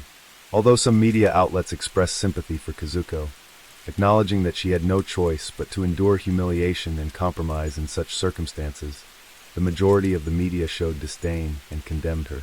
The case of Kazuko became a highly controversial topic in Japanese society at the time. Later, Kazuko was invited to play the lead role in the theatrical production Island of Anadahan. Beginning in 1952, she toured the country for 2 years. In 1953, the events on Anadahan Island were adapted into a film titled The Saga of Anadahan. The movie partially reenacted the true story of Kazuko Higa, and she also portrayed herself in the film. Kazuko's acting career lasted a few years, but she was unable to continue on this path. Eventually, to make a living, Kazuko worked as a dancer in Tokyo. At the age of 34, she remarried. She and her husband opened a small shop and began a modest new life together. Unfortunately, her happiness was short-lived, as her husband passed away when she was in her early 40s. In March 1974, Kazuko died of a brain tumor at approximately 50 years old, marking the end of her tumultuous life. The Anadahan Island incident, though confined to a single island, reflected broader issues inherent in human society. When human morality is no longer restrained by law, primitive survival instincts resurface. In such an environment, driven by collective circumstances, the balance between the animal and human sides of individuals becomes difficult to maintain, and personal choice is often overridden by external forces. As for Kazuko, it is clear that she deserves our empathy. Despite continued criticism from some media, the reality was that she was a vulnerable individual subjected to power and violence. She had no viable option but to comply and endure. In truth, Kazuko was simply a woman trying to survive under extreme conditions, where all moral and societal norms had completely collapsed. Let's continue with a case that occurred in the Akihabara district of Chiyoda, Tokyo, Japan. Akihabara is well known for its numerous maid cafes, which have become a signature attraction in the area. In addition to these, one of the popular services in Japan is ear cleaning. Ear cleaning technicians in these establishments are often young, attractive women. They welcome guests dressed in yukata, a traditional Japanese outfit. Upon entering the shop, customers are taken to a small room with tatama mats. The staff dressed in yukata kneel on the floor while the customer lies on the tatama mat with their head resting on the technician's lap. The technician prepares an array of ear cleaning tools and offers various ear cleaning services. Some shops also provide additional services such as neck massages or arm and leg rubs. During these sessions, customers can chat with the technicians to relieve stress. The main character of this story is Ajiri Miho, born in July 1988. After graduating high school, she initially worked as a salesperson at a dim sum restaurant. However, due to back pain, she decided to quit and later took a job at an ear cleaning shop in Akihabara. By January 2008, after gaining experience and learning the trade, she had built up a loyal customer base. Miho was skilled and eager to learn, adapting the intensity of her techniques based on each client's needs. She also listened to her customers and engaged them in conversation during their sessions, earning their praise. Over time, many of her clients became regulars. At the shop, Miho did not use her real name, but went by the alias Marina. Though not conventionally stunning, she became highly popular for her ear cleaning skills. Her light makeup and charming demeanor endeared her to many customers. It didn't take long for her to become the shop's top ear cleaning technician. With monthly earnings reaching up to 680,000 yen, approximately $4,400, a significant income for a high school graduate. Her success even earned her a guest appearance on a television program to showcase her unique line of work. However, unknown to many, tragedy was looming just as her career was on the rise. In February 2008, on a spring day, a 40-year-old man named Hayashi Koji came across a highly rated ear cleaning shop in Akihabara. While browsing the internet, Intrigued, he decided to book an appointment under the alias Yoshikawa. Koji lived in Chiba City, Chiba Prefecture, part of the greater Tokyo area. The distance from Chiba City to Akihabara is approximately 25 miles. On his day off, Koji took a train to Akihabara, arriving at the shop he had booked without much difficulty. The basic ear cleaning services at the shop were priced at 2,700 yen for 30 minutes and 4,800 yen for 1 hour, with an additional 500 yen fee for requesting a specific technician. Notably, this was a standard ear cleaning shop that did not provide any special services. Customers were strictly prohibited from touching the ear cleaning staff during the sessions. Koji's attendant that day was Miho, and he chose the 1-hour package. The moment Koji saw Miho, he was deeply captivated by her sweet and charming appearance. The ear cleaning session left him feeling extremely relaxed. A few days later, he returned to the shop, paying an additional 500 yen to specifically request Miho again. Koji was a single man living alone in an apartment. Outside of work, he had plenty of free time to do whatever he wanted. From then on, whenever he had free time, he would visit the ear cleaning shop. Even though the round trip took over 2 hours, he had no hesitation in making the journey to enjoy Miho's services. He initially booked 1-hour sessions, but gradually extended them to 2 hours and even 3 hours. Koji frequented the shop every Friday, Saturday, and Sunday, 3 times a week. For most people, ear cleaning sessions are typically recommended no more than once a week. The skin inside the ear canal is delicate and sensitive to irritation. Redness and swelling after a session are normal, but excessive ear cleaning can lead to ear canal infections. Koji's frequent visits to the shop clearly hinted at ulterior motives. Eventually, Miho hesitated to provide him with frequent ear cleaning services. Instead, they began chatting, watching DVDs, playing games, and enjoying sweets together. Koji's longest stay at the shop was 8 hours, with his daily expenses exceeding 10,000 yen. On July 15, 2008, a Tuesday in Miho's 20th birthday, Koji was supposed to be at work. However, he took the day off, dressing neatly and preparing a birthday gift for Miho. He waited for her outside the shop. When Miho saw him, she was taken aback. She had no desire to interact with customers outside of work, as she had previously experienced uncomfortable encounters with clients who harassed her. She immediately reported the situation to the shop manager, hoping they could set boundaries for Koji. Overhearing her report, Koji appeared dejected and left quietly. During this time, Miho thought a lot about the situation, fearing that she might become the target of a stalker. Being a young woman, the thought terrified her. The next day, Koji went online to book another ear cleaning session, imagining positive outcomes in the future. During the session, he brought up the events of the previous day. Miho shared that she had faced similar situations before and found them extremely unpleasant. After hearing this, Koji made some indirect remarks to reassure her and convince her to overlook what had happened. As a result, things seemed to return to normal between them. Since meeting Miho, Koji had used the ear cleaning service a total of 154 times. Between December 27, 2008 and January 4, 2009, he visited the ear cleaning shop for 9 consecutive days just to get closer to her. Miho's cute appearance and gentle, caring personality had completely captivated him. At work, he would occasionally smile to himself with satisfaction. Seeing this, Koji's colleagues speculated that he was in love with someone, feeling he had never experienced in his 41 years of life. Over time, Koji and Miho became familiar enough to drop formal honorifics when speaking, conversing more casually, which gave Koji significant hope. During one ear cleaning session, Koji asked Miho, "What do you think of how I look? Am I ugly, average, or handsome?" To Miho, although Koji was a regular customer, he was simply an ordinary client. As someone who did not want to offend anyone, she hesitated for a moment before replying, "A little above average." Their relationship progressed to the point where Koji was no longer content with seeing her only at the shop. He once again asked Miho to meet him outside of work, but she refused, citing the shop's strict rules against such interactions. As a precaution, Miho showed him pictures of her family members, emphasizing that she did not live alone.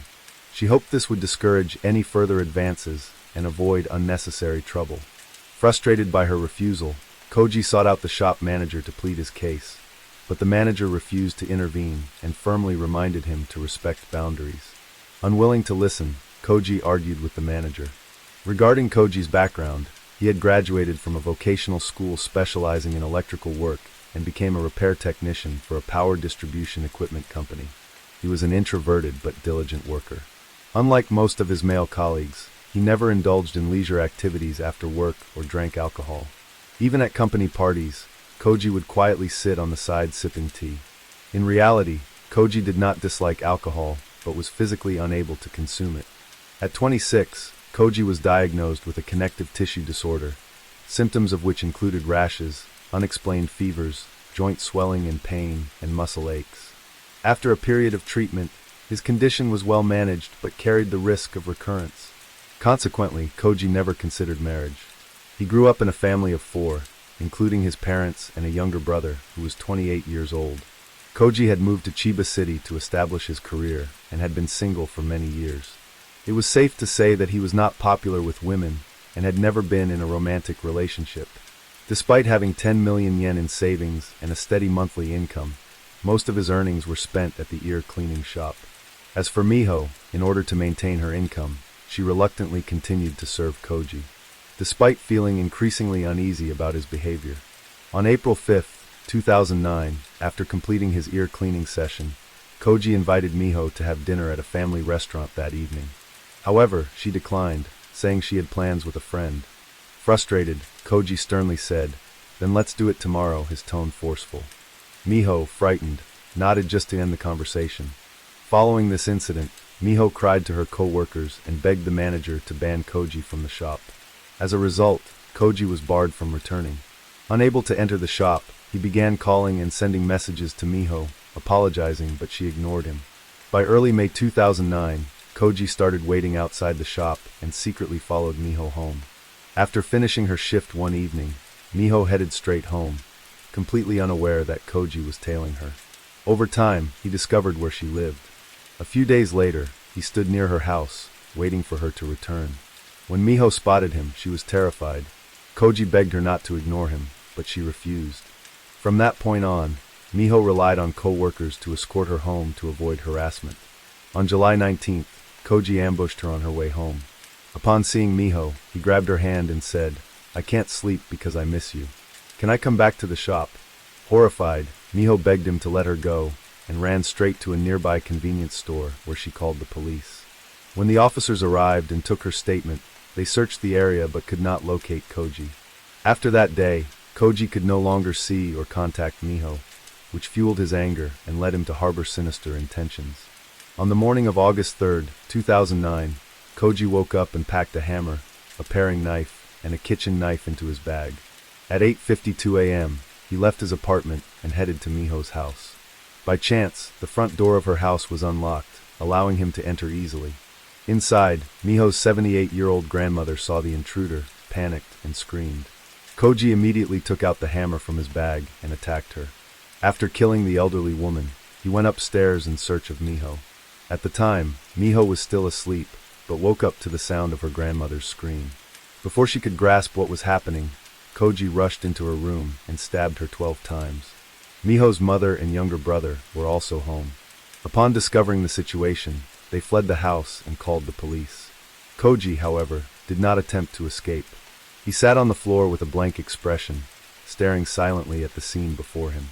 He seemed unable to comprehend how events had escalated so drastically. After a while he got up, went to the bathroom to wash his hands, removed his clothes, and walked out of the house. Police officers waiting outside immediately arrested him on the spot. The 78-year-old grandmother was pronounced dead at the scene, while Miho was rushed to the hospital by ambulance. Though doctors initially managed to save her life, Miho tragically passed away a month later. In February 2010, the case went to trial at the Tokyo District Court. Koji was charged with premeditated murder. The prosecution sought the death penalty. During the trial, Koji confessed to his crimes and offered a heartfelt apology to the victims' families. After 2 weeks of hearings, the court reached a verdict. The presiding judge stated that Koji's actions were selfish and impulsive. However, the court acknowledged the grief and compassion of the surviving family members. It concluded that the case did not warrant the death penalty, given Koji's profound remorse and emotional distress leading to the crime. The court sentenced Koji to life imprisonment. Following the verdict, Koji declared that he would accept the sentence and would not appeal the decision. The case has now reached its conclusion. Miho was a kind and beautiful girl who had been well behaved and diligent in her studies since childhood. By the end of high school, due to her grandfather's advanced age, his temperament had become irritable, and he even threatened to kick Miho's father out of the house. The family, in fact, was living in her grandparents' home. Hearing this, Miho decided not to pursue further education after graduating high school, and instead chose to work. She hoped to save enough money to help her parents buy a house of their own. Miho's father was devastated by the tragedy and shared his sorrow. Story 4. At just 22 years old, a young woman had risen to become a shining star in the wrestling ring, hailed as one of the most promising female wrestlers in Japan. In the ring, she embodied the devil itself, using relentless and violent moves to overpower her opponents. Yet, in real life, she was a gentle and kind-hearted young woman. No one could have imagined that just as her life was beginning to flourish, a controversy over wrestling attire would push her into a downward spiral. The story we'll uncover today is a haunting tragedy. Her passing was far from straightforward. Behind it lies a regretful truth. The protagonist of this story is Hana Kimura, a wrestler and social media personality beloved by many with a large fan base. She was regarded as one of Japan's most promising female wrestlers. Hana was born on September 3, 1997, in Yokohama City, Kanagawa Prefecture, Japan. Her father was Indonesian, and her mother, Kyoko Kimura, was an exceptional professional wrestler herself. When Hana was just 1 year old, her parents divorced. She moved to Tokyo with her mother. At that time, Kyoko faced immense pressure, juggling her career in the wrestling ring while raising young Hana. During busy times, she would bring her daughter to the wrestling arena, making wrestling a familiar part of Hana's childhood. Although Hana appeared cheerful and adorable in front of the camera, her childhood and school years were far from happy. The main reason was her mixed heritage.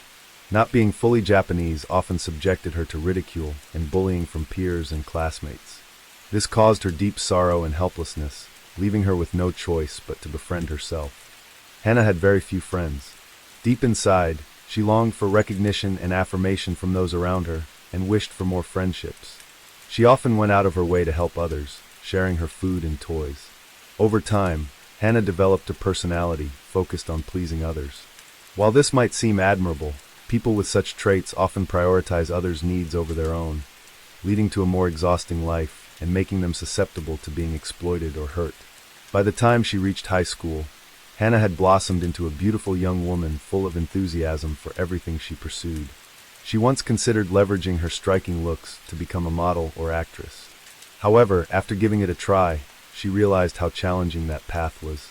Eventually, perhaps influenced by her mother and her early exposure to wrestling, Hana decided to follow in her mother's footsteps and become a professional wrestler. Naturally, Kyoko fully supported her daughter's decision to become a wrestler. She even trained Hana herself at times. However, Kyoko's time and energy were limited. To ensure Hana received more comprehensive training, she enrolled her daughter in Wrestle One's professional wrestling training school, where Hana could receive proper and systematic training. Many people may not clearly distinguish between wrestling and grappling. Let's break it down simply. Grappling is a traditional combat sport that emphasizes a combination of strength and technique, with the goal of pinning the opponent to claim victory. It has become an official Olympic sport. Wrestling, on the other hand, is also a form of competitive combat that involves certain technical skills, but it focuses more on performance and entertainment, often following a scripted storyline. A prime example of professional wrestling is WWE, the famous American wrestling organization. Currently, there are 3 main schools of professional wrestling worldwide: Japanese, American, and Mexican. Thus, wrestlers don't necessarily need to have a towering muscular physique. Take Hana Kimura as an example. With years of rigorous training in strength and technique, combined with her stunning looks, she quickly captured attention upon her debut. In March 2016, at the age of 19, Hana decided to leave school and officially pursue a career in professional wrestling. It's undeniable that Hana seemed to have inherited the natural talent of her highly skilled mother. She truly had a knack for wrestling. On September 18, 2016, Hana defeated her opponent to win the JWP Junior Championship, the first title of her career. Building on this success, she went on to win the Stardom Artist of Stardom Championship twice, one of which she achieved alongside her mother. This mother-daughter team-up garnered significant fan attention at the time. On January 22, 2017, Hana's mother officially retired. In her mother's farewell match, Hana faced off against Kyoko herself and won. She later joined the Ito Tai faction, a team her mother had previously been a part of. On June 21, 2017, Hana and her teammate, Hana Jetsu, dominated the ring to claim the Goddess of Stardom Championship, and successfully defended the title for nearly a year. The year 2017 was an incredibly busy period for Hana, with a packed schedule that saw her competing in major wrestling tournaments across different locations. On January 9, 2018, Hana announced her official participation in the Quest World 1 League. During this time, her career advanced smoothly. On March 25, 2019, Hana transitioned to Stardom and quickly became the leader of the Tokyo Cyber Squad faction. While competing for Stardom, she achieved significant success, winning titles such as the Artist of Stardom Championship, the Goddess of Stardom Championship, and notably, the 2019 Star Grand Prix tournament. Although she never captured the World Championship belt, these accomplishments were still highly commendable. Stardom itself placed tremendous trust in this rising star. Not only did they make Hana the face of the organization, but they also viewed her as a key figure in training and developing the next generation of wrestlers. In just over 3 years since her debut, Hana had achieved numerous prestigious awards. To everyone, she was a shining star with a bright future, promising to achieve even greater success in her wrestling career. However, a sudden nightmare struck. A tragic incident overshadowed the bright future of this young woman. In September 2019, while at the peak of her career, Hana participated in a reality TV show called Terrace House. Let's briefly talk about this program. Terrace House is a reality dating show produced by Fuji Television in Japan since 2012.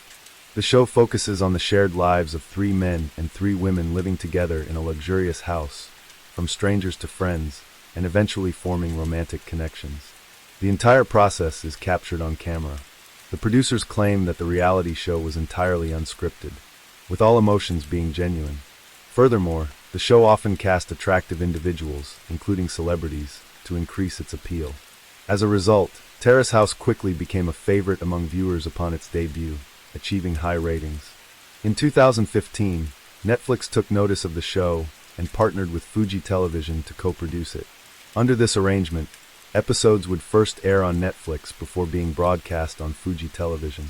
With Netflix's involvement, the show became even more grandiose, and the guest selection expanded from Japan to a global audience, attracting an ever-growing viewership. By 2019, Terrace House had been on the air for 8 years, boasting an impressive fan base and influence. The latest season Hana participated in was Terrace House Tokyo, 2019 to 2020. Like the previous seasons, it quickly garnered widespread love from viewers upon its release. In the early episodes, Hana and a male actor named Kobayashi Kai shared some chemistry during their interactions. The two went on a few private dates. Initially, everything seemed to be going smoothly. Hana's adorable personality on the show was a stark contrast to her tough, edgy image in the wrestling ring, which delighted viewers. This contrast attracted a large audience, as many found Hana in real life to be genuinely lovable. However, by episode 38, an unexpected event occurred. This episode, titled The Costume Incident, revolved around an incident involving Hana's favorite wrestling outfit. She had accidentally left the costume in the laundry area. While doing laundry, Kobayashi inadvertently washed her outfit with his own clothes and later placed it in the dryer. The result was that the costume became discolored and shrank, rendering it unwearable. Hana was deeply upset, not because the outfit was worth 100,000 yen, but because it was a custom-made piece that had been with her through many challenging matches, and held immense sentimental value. Although Kobayashi later apologized, Hana, unable to contain her emotions, lashed out in front of everyone, expressing harsh criticism, and even pulling off Kobayashi's hat before storming off. This heated confrontation shocked the audience. Many viewers began to believe that Hana's previously sweet, cheerful, and straightforward demeanor was fake, and that her true personality was as aggressive and hot-tempered as her wrestling persona. On March 31, 2020, when the episode aired on Netflix, social media was flooded with hateful and derogatory comments targeting Hana. Remarks such as, "I hate you, get off the show.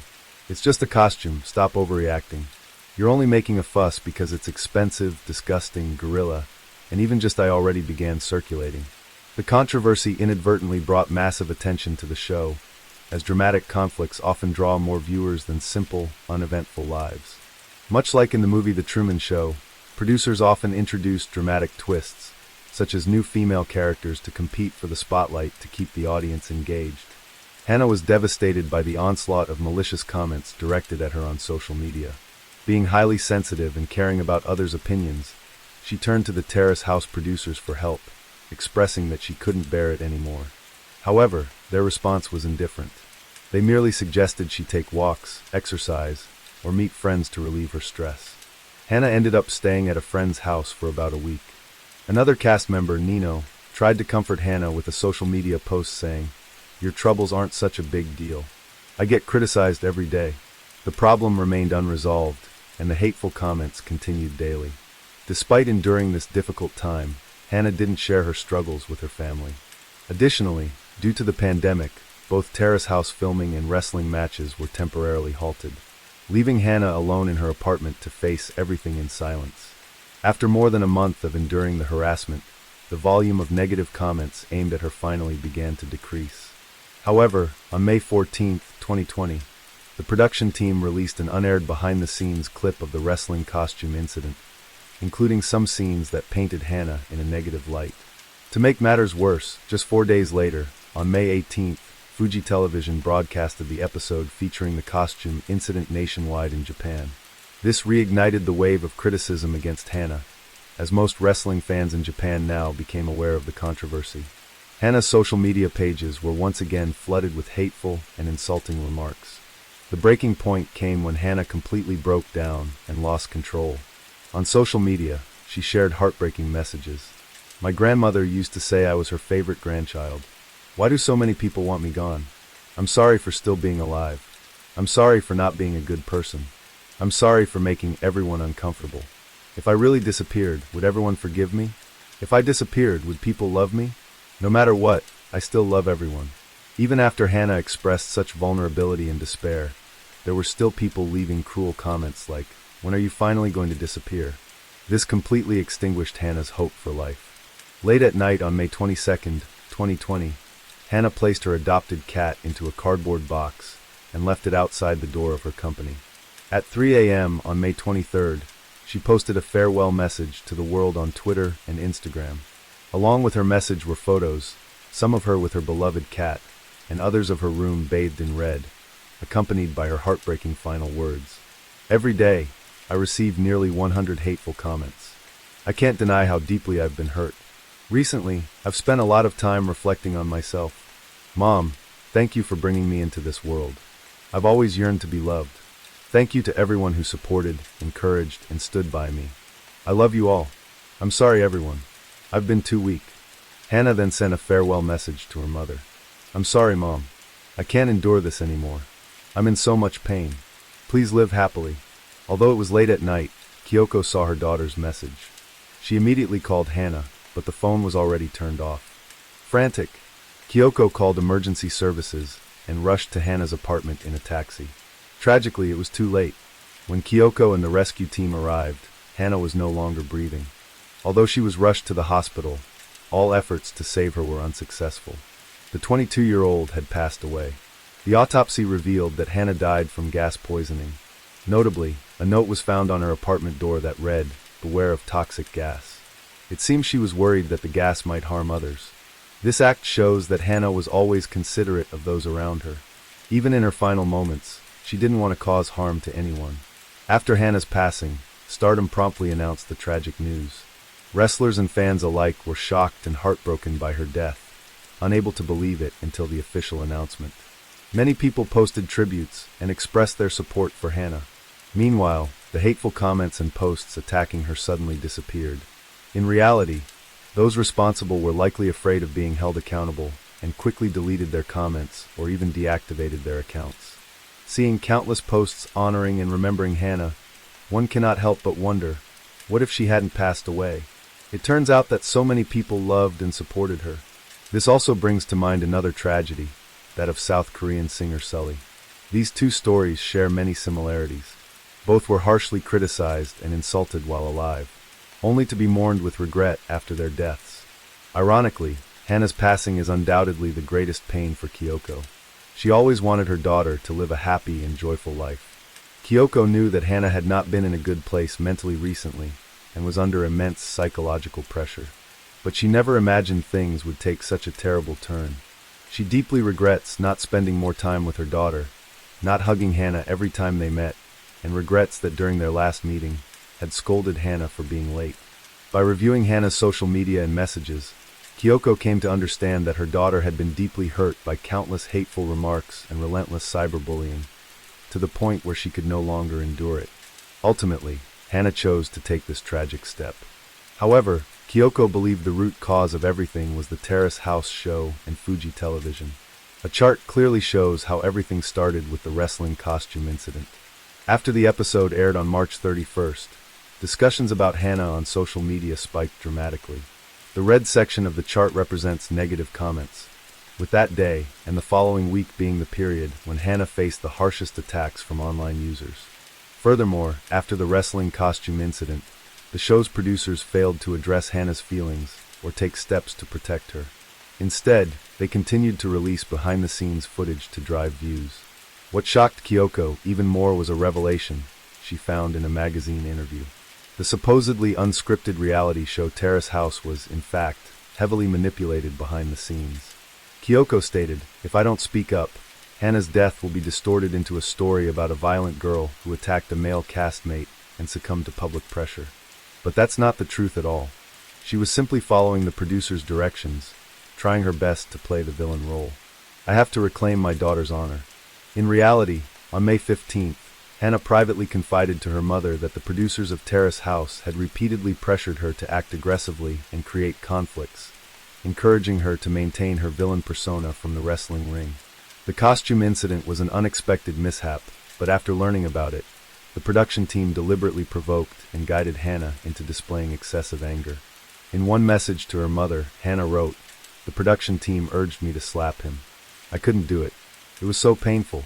In the end, I chose to snatch his hat instead."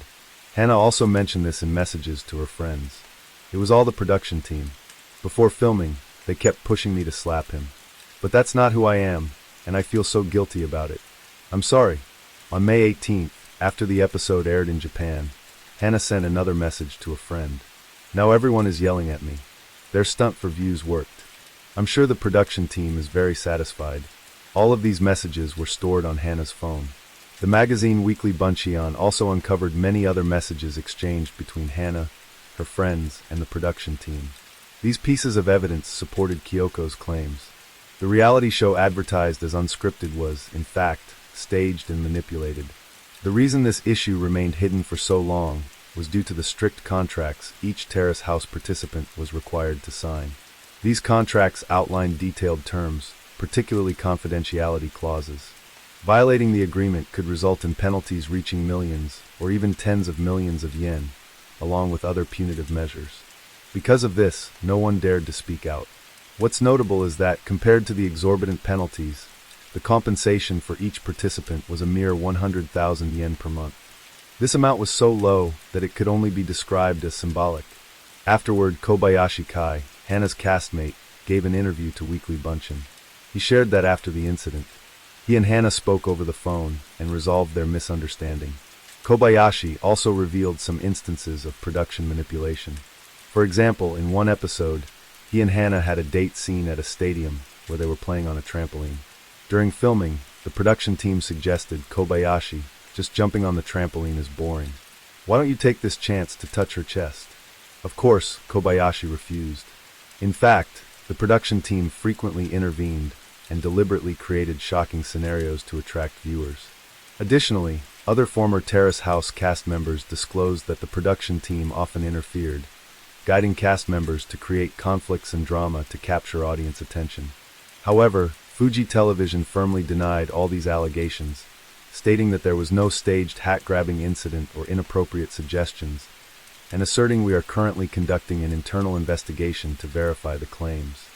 They later released a self-investigation report, stating that their internal inquiry found no evidence of staging or manipulation by the production team. However, it was clear that the public no longer trusted the self-investigation report, believing it to be an attempt by the producers to cover up the truth and avoid accountability. Due to the tragedy involving Hannah, Terrace House canceled filming for the remaining episodes and eventually ceased production entirely. The show, which had aired continuously for 8 years, came to an abrupt end. Naturally, episodes featuring Hannah were removed.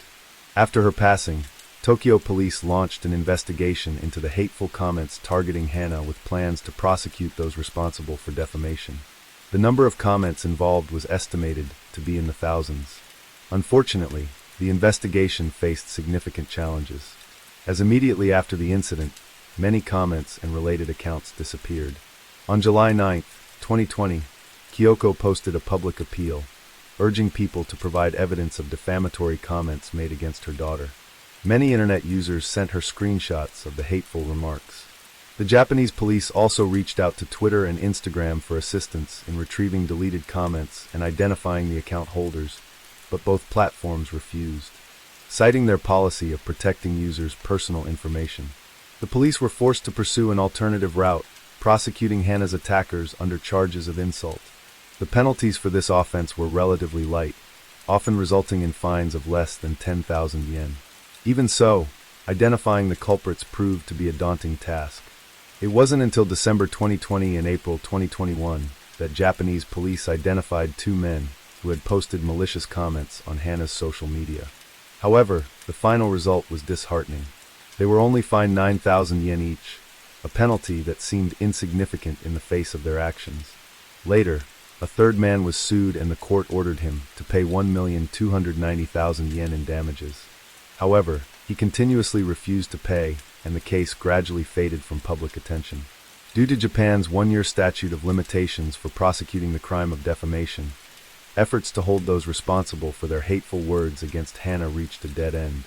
Kyoko, however, never gave up on seeking justice for her daughter. She believed Japan's current laws were far too lenient when dealing with cyberbullying. With the support of many people, Kyoko applied pressure on the Japanese government to enact anti-cyberbullying legislation. Their collective voice grew louder, and on June 13, 2022, Japan's upper house passed a bill amending the penal code to impose stricter penalties for cyberbullying. Under the new law, perpetrators can face up to 1 year in prison and fines of up to 300,000 yen. The previous law only allowed for a maximum of 30 days in detention and fines under 10,000 yen. The new bill sparked significant debate in Japan. Opponents argued that it could infringe on freedom of speech and limit criticism of the government. Supporters, however, maintained that stricter laws were necessary to curb online harassment and cyberbullying. Kyoko told the media, "Although the law cannot bring my daughter back, I hope it helps people understand that cyberbullying is a crime." The passage of the new law was a significant victory, but it did little to ease Kyoko's pain over losing her daughter. She has not forgiven those who indirectly caused Hannah's death.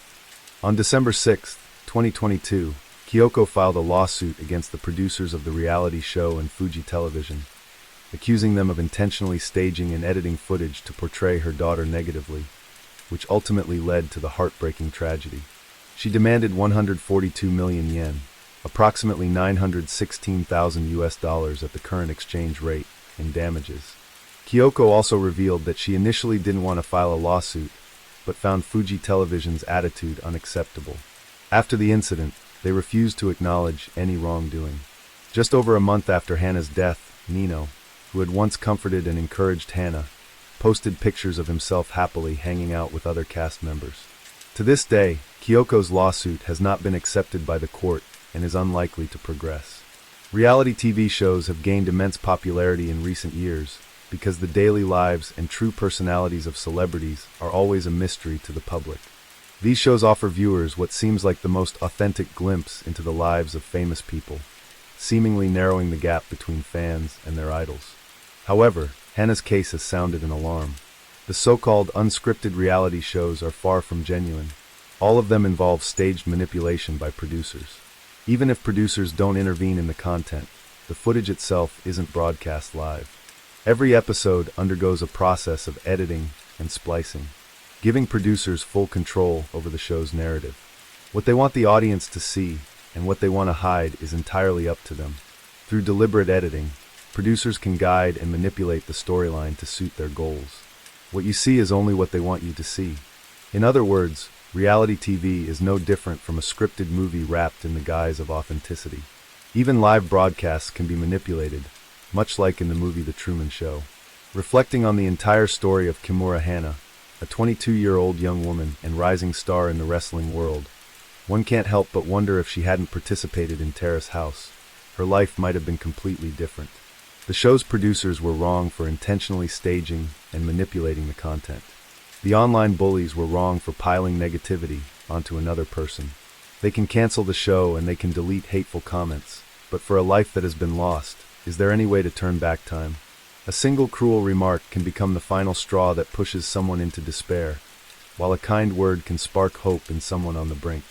Story 5. A famous residential area in Hong Kong known as Cornhill, located in the northeastern part of the island.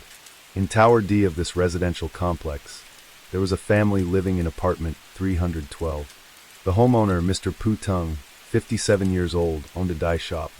His wife, Mrs. Ma Jieji, 58 years old, was a housewife who rarely left home. The couple had 2 daughters. Their eldest daughter, Pu Meiling, 27 years old, worked as a secretary for a foreign company. Their younger daughter, Pu Mei Chi, was married and had moved to the United States. However, she would return to Hong Kong during festivals to visit her parents. To outsiders, this family seemed like an admirable, happy household with a comfortable life. But no one could have predicted that a bizarre crime would shake their family and send shockwaves through Hong Kong. The incident began on Thursday, March 31st, 1988, around 5 p.m. A young woman and a middle-aged man arrived at the North Point police station to file a report. The young woman was 27-year-old Pu Meiling, accompanied by her lawyer. She told the police that her father, 57-year-old Mr. Pu Tung, had been missing for over a month, and she had no idea where he could be. Furthermore, her mother, Mrs. Ma Jieji, 58 years old, had confessed a month earlier that she had killed him.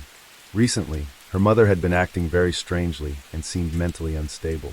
So Mei Ling hoped the police could uncover the truth. Mei Ling then provided a detailed account to the police. A month earlier on Monday, February 22nd, she had been busy with work and returned home late that evening to their apartment, 312 in Tower D, Cornhill. When she tried to unlock the door with her key, she discovered it had been bolted from the inside. Feeling slightly confused, she thought her parents might have locked up and gone to bed, as she had come home quite late. After repeatedly ringing the doorbell and waiting, her mother finally opened the door. Mei Ling noticed that her mother's nose was bleeding. Before she could react, her mother sat down and started cleaning the floor with a towel, as there was a pool of blood on the ground. At the time, Mei Ling didn't think much of it. She assumed her mother wasn't feeling well and had experienced a nosebleed. She asked her mother, "Is Dad asleep?" But her mother didn't even look up. Instead, she kept wiping the floor and replied in a cold tone, "Your father hit me and tried to strangle me with a towel, so I hit him with a hammer and killed him." Hearing this, Mei Ling was taken aback.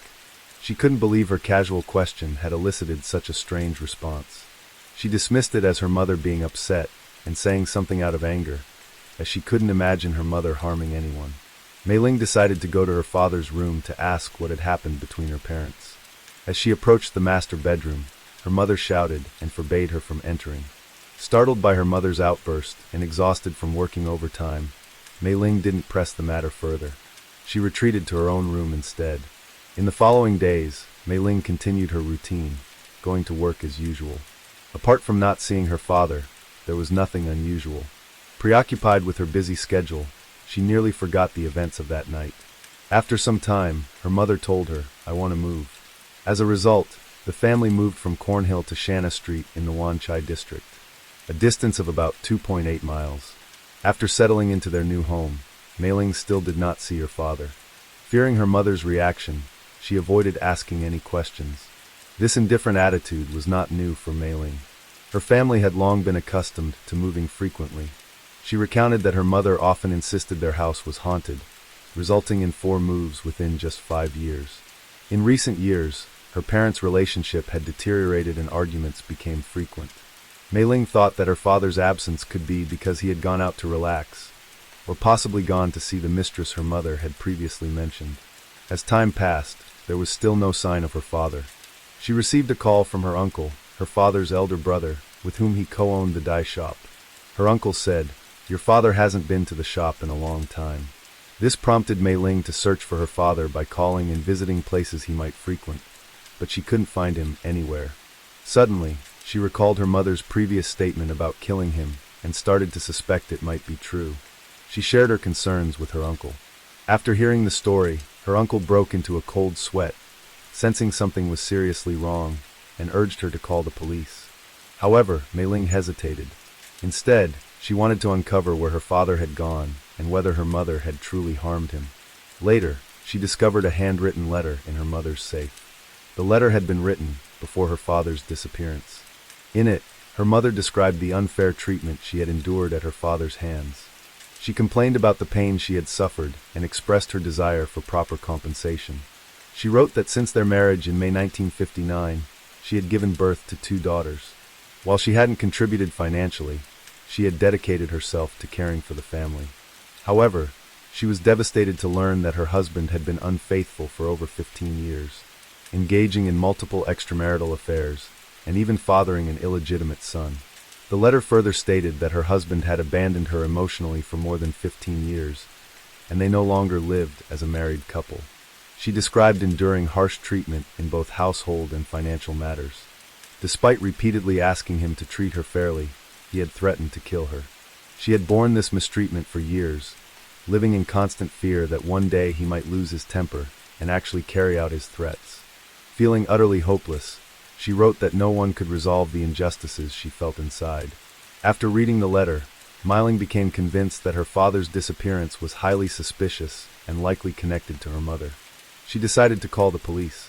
On March 31, 1988, more than a month after her father's disappearance, Mei Ling found herself overwhelmed by the situation.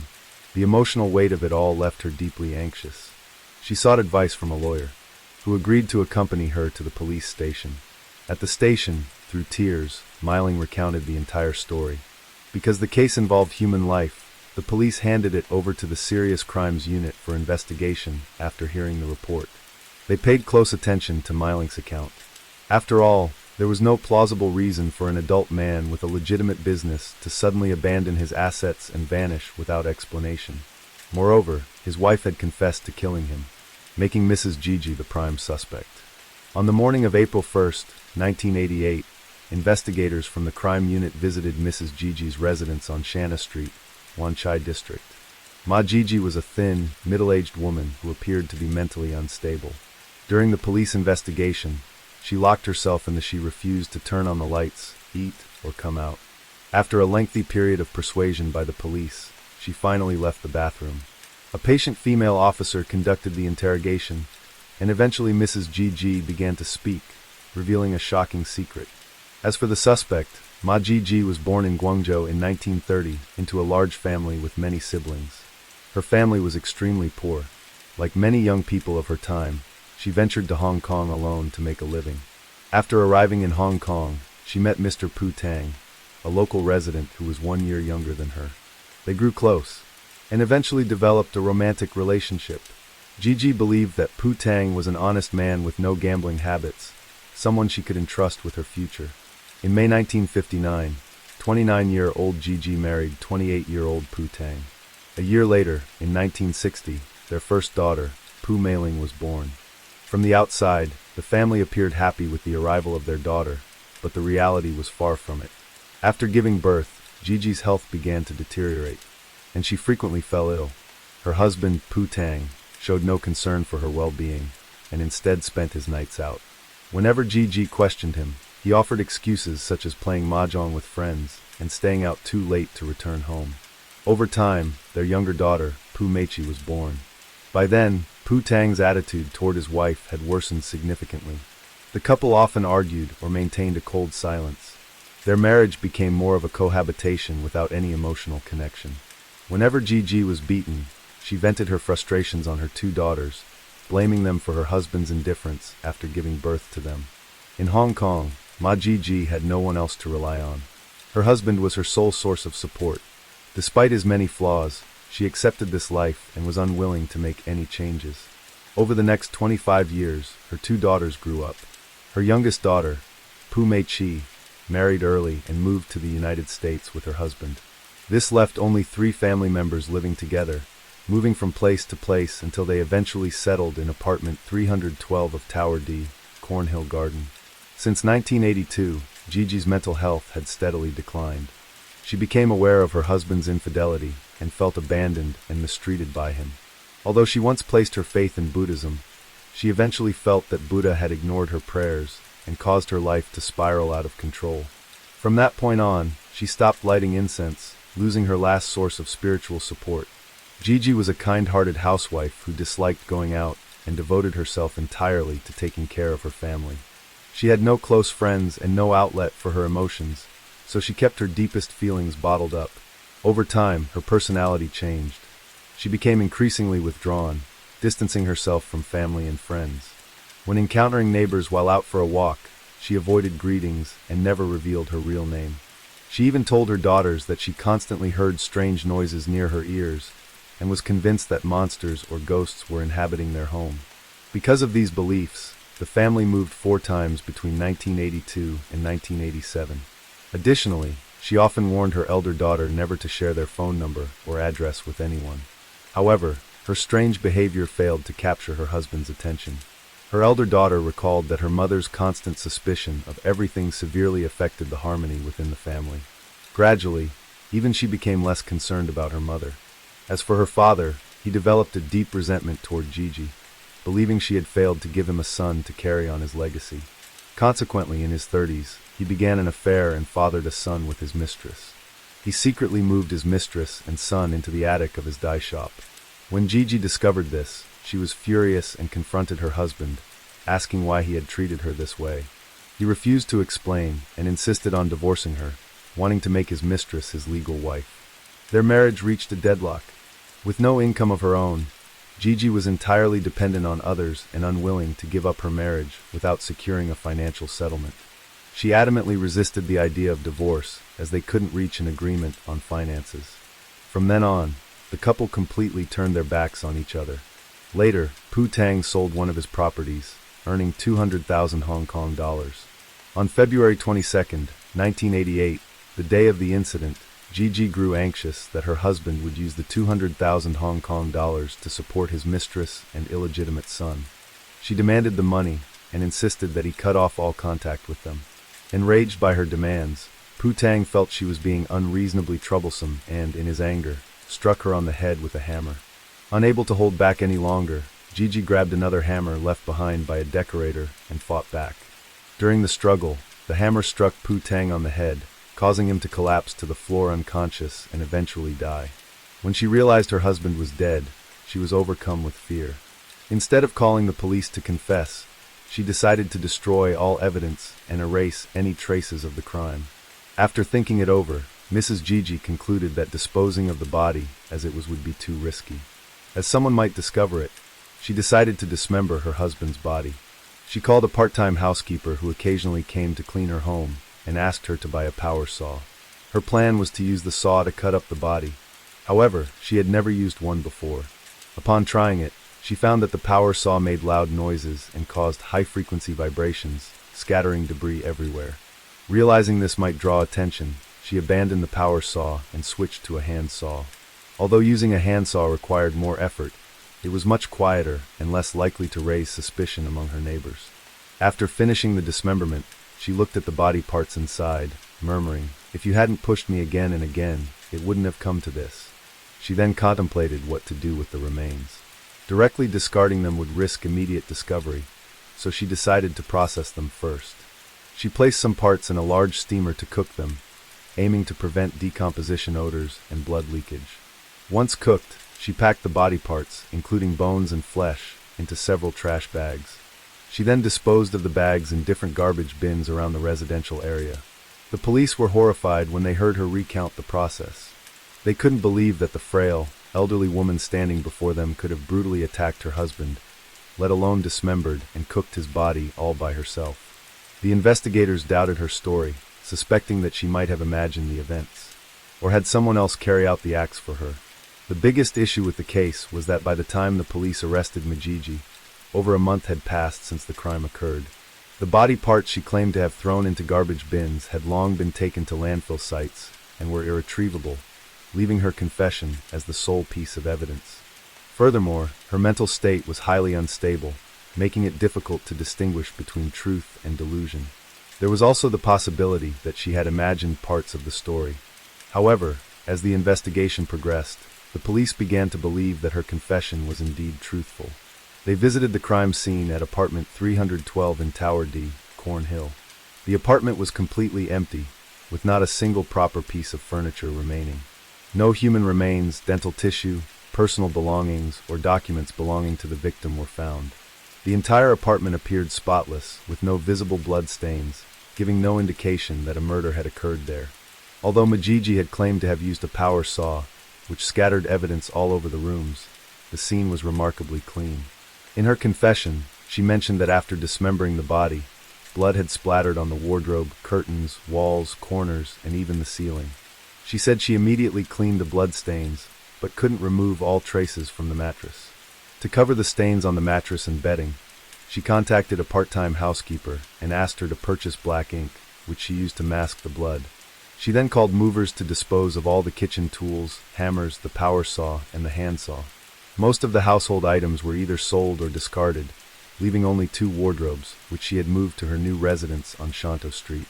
The police inspected the 2 wardrobes at her new residence and found some traces of blood that were invisible to the naked eye. Additionally, a small amount of human tissue was discovered in the drainage pipes of the kitchen at Cornhill Garden. At that time, however, Hong Kong did not have DNA technology, so it was impossible to confirm definitively whether the samples belonged to Phu Tung. Still, blood type testing revealed that the samples matched the victim's blood type.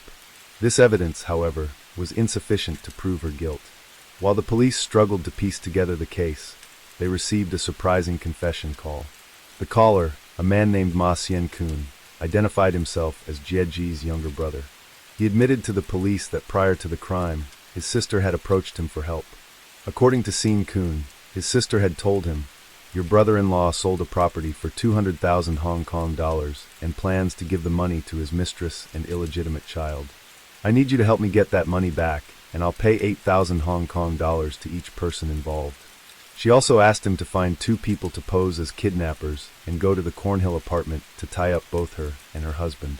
Their task would be to threaten her husband into handing over the 200,000 Hong Kong dollars while she played along and used the opportunity to give him sleeping pills.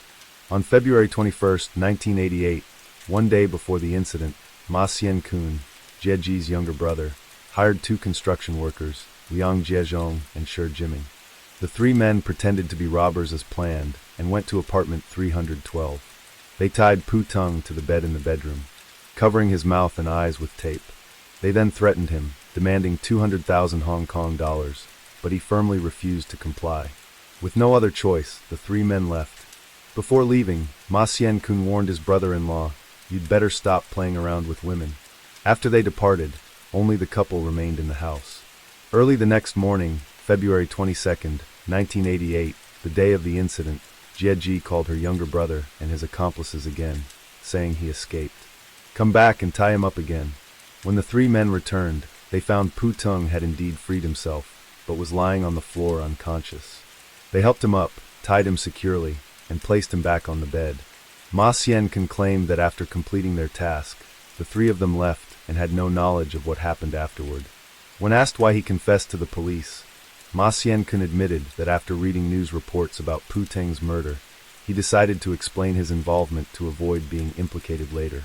At this point, the police realized that Jieji had not been entirely truthful in her confession. It seemed likely that she had withheld details to protect her younger brother.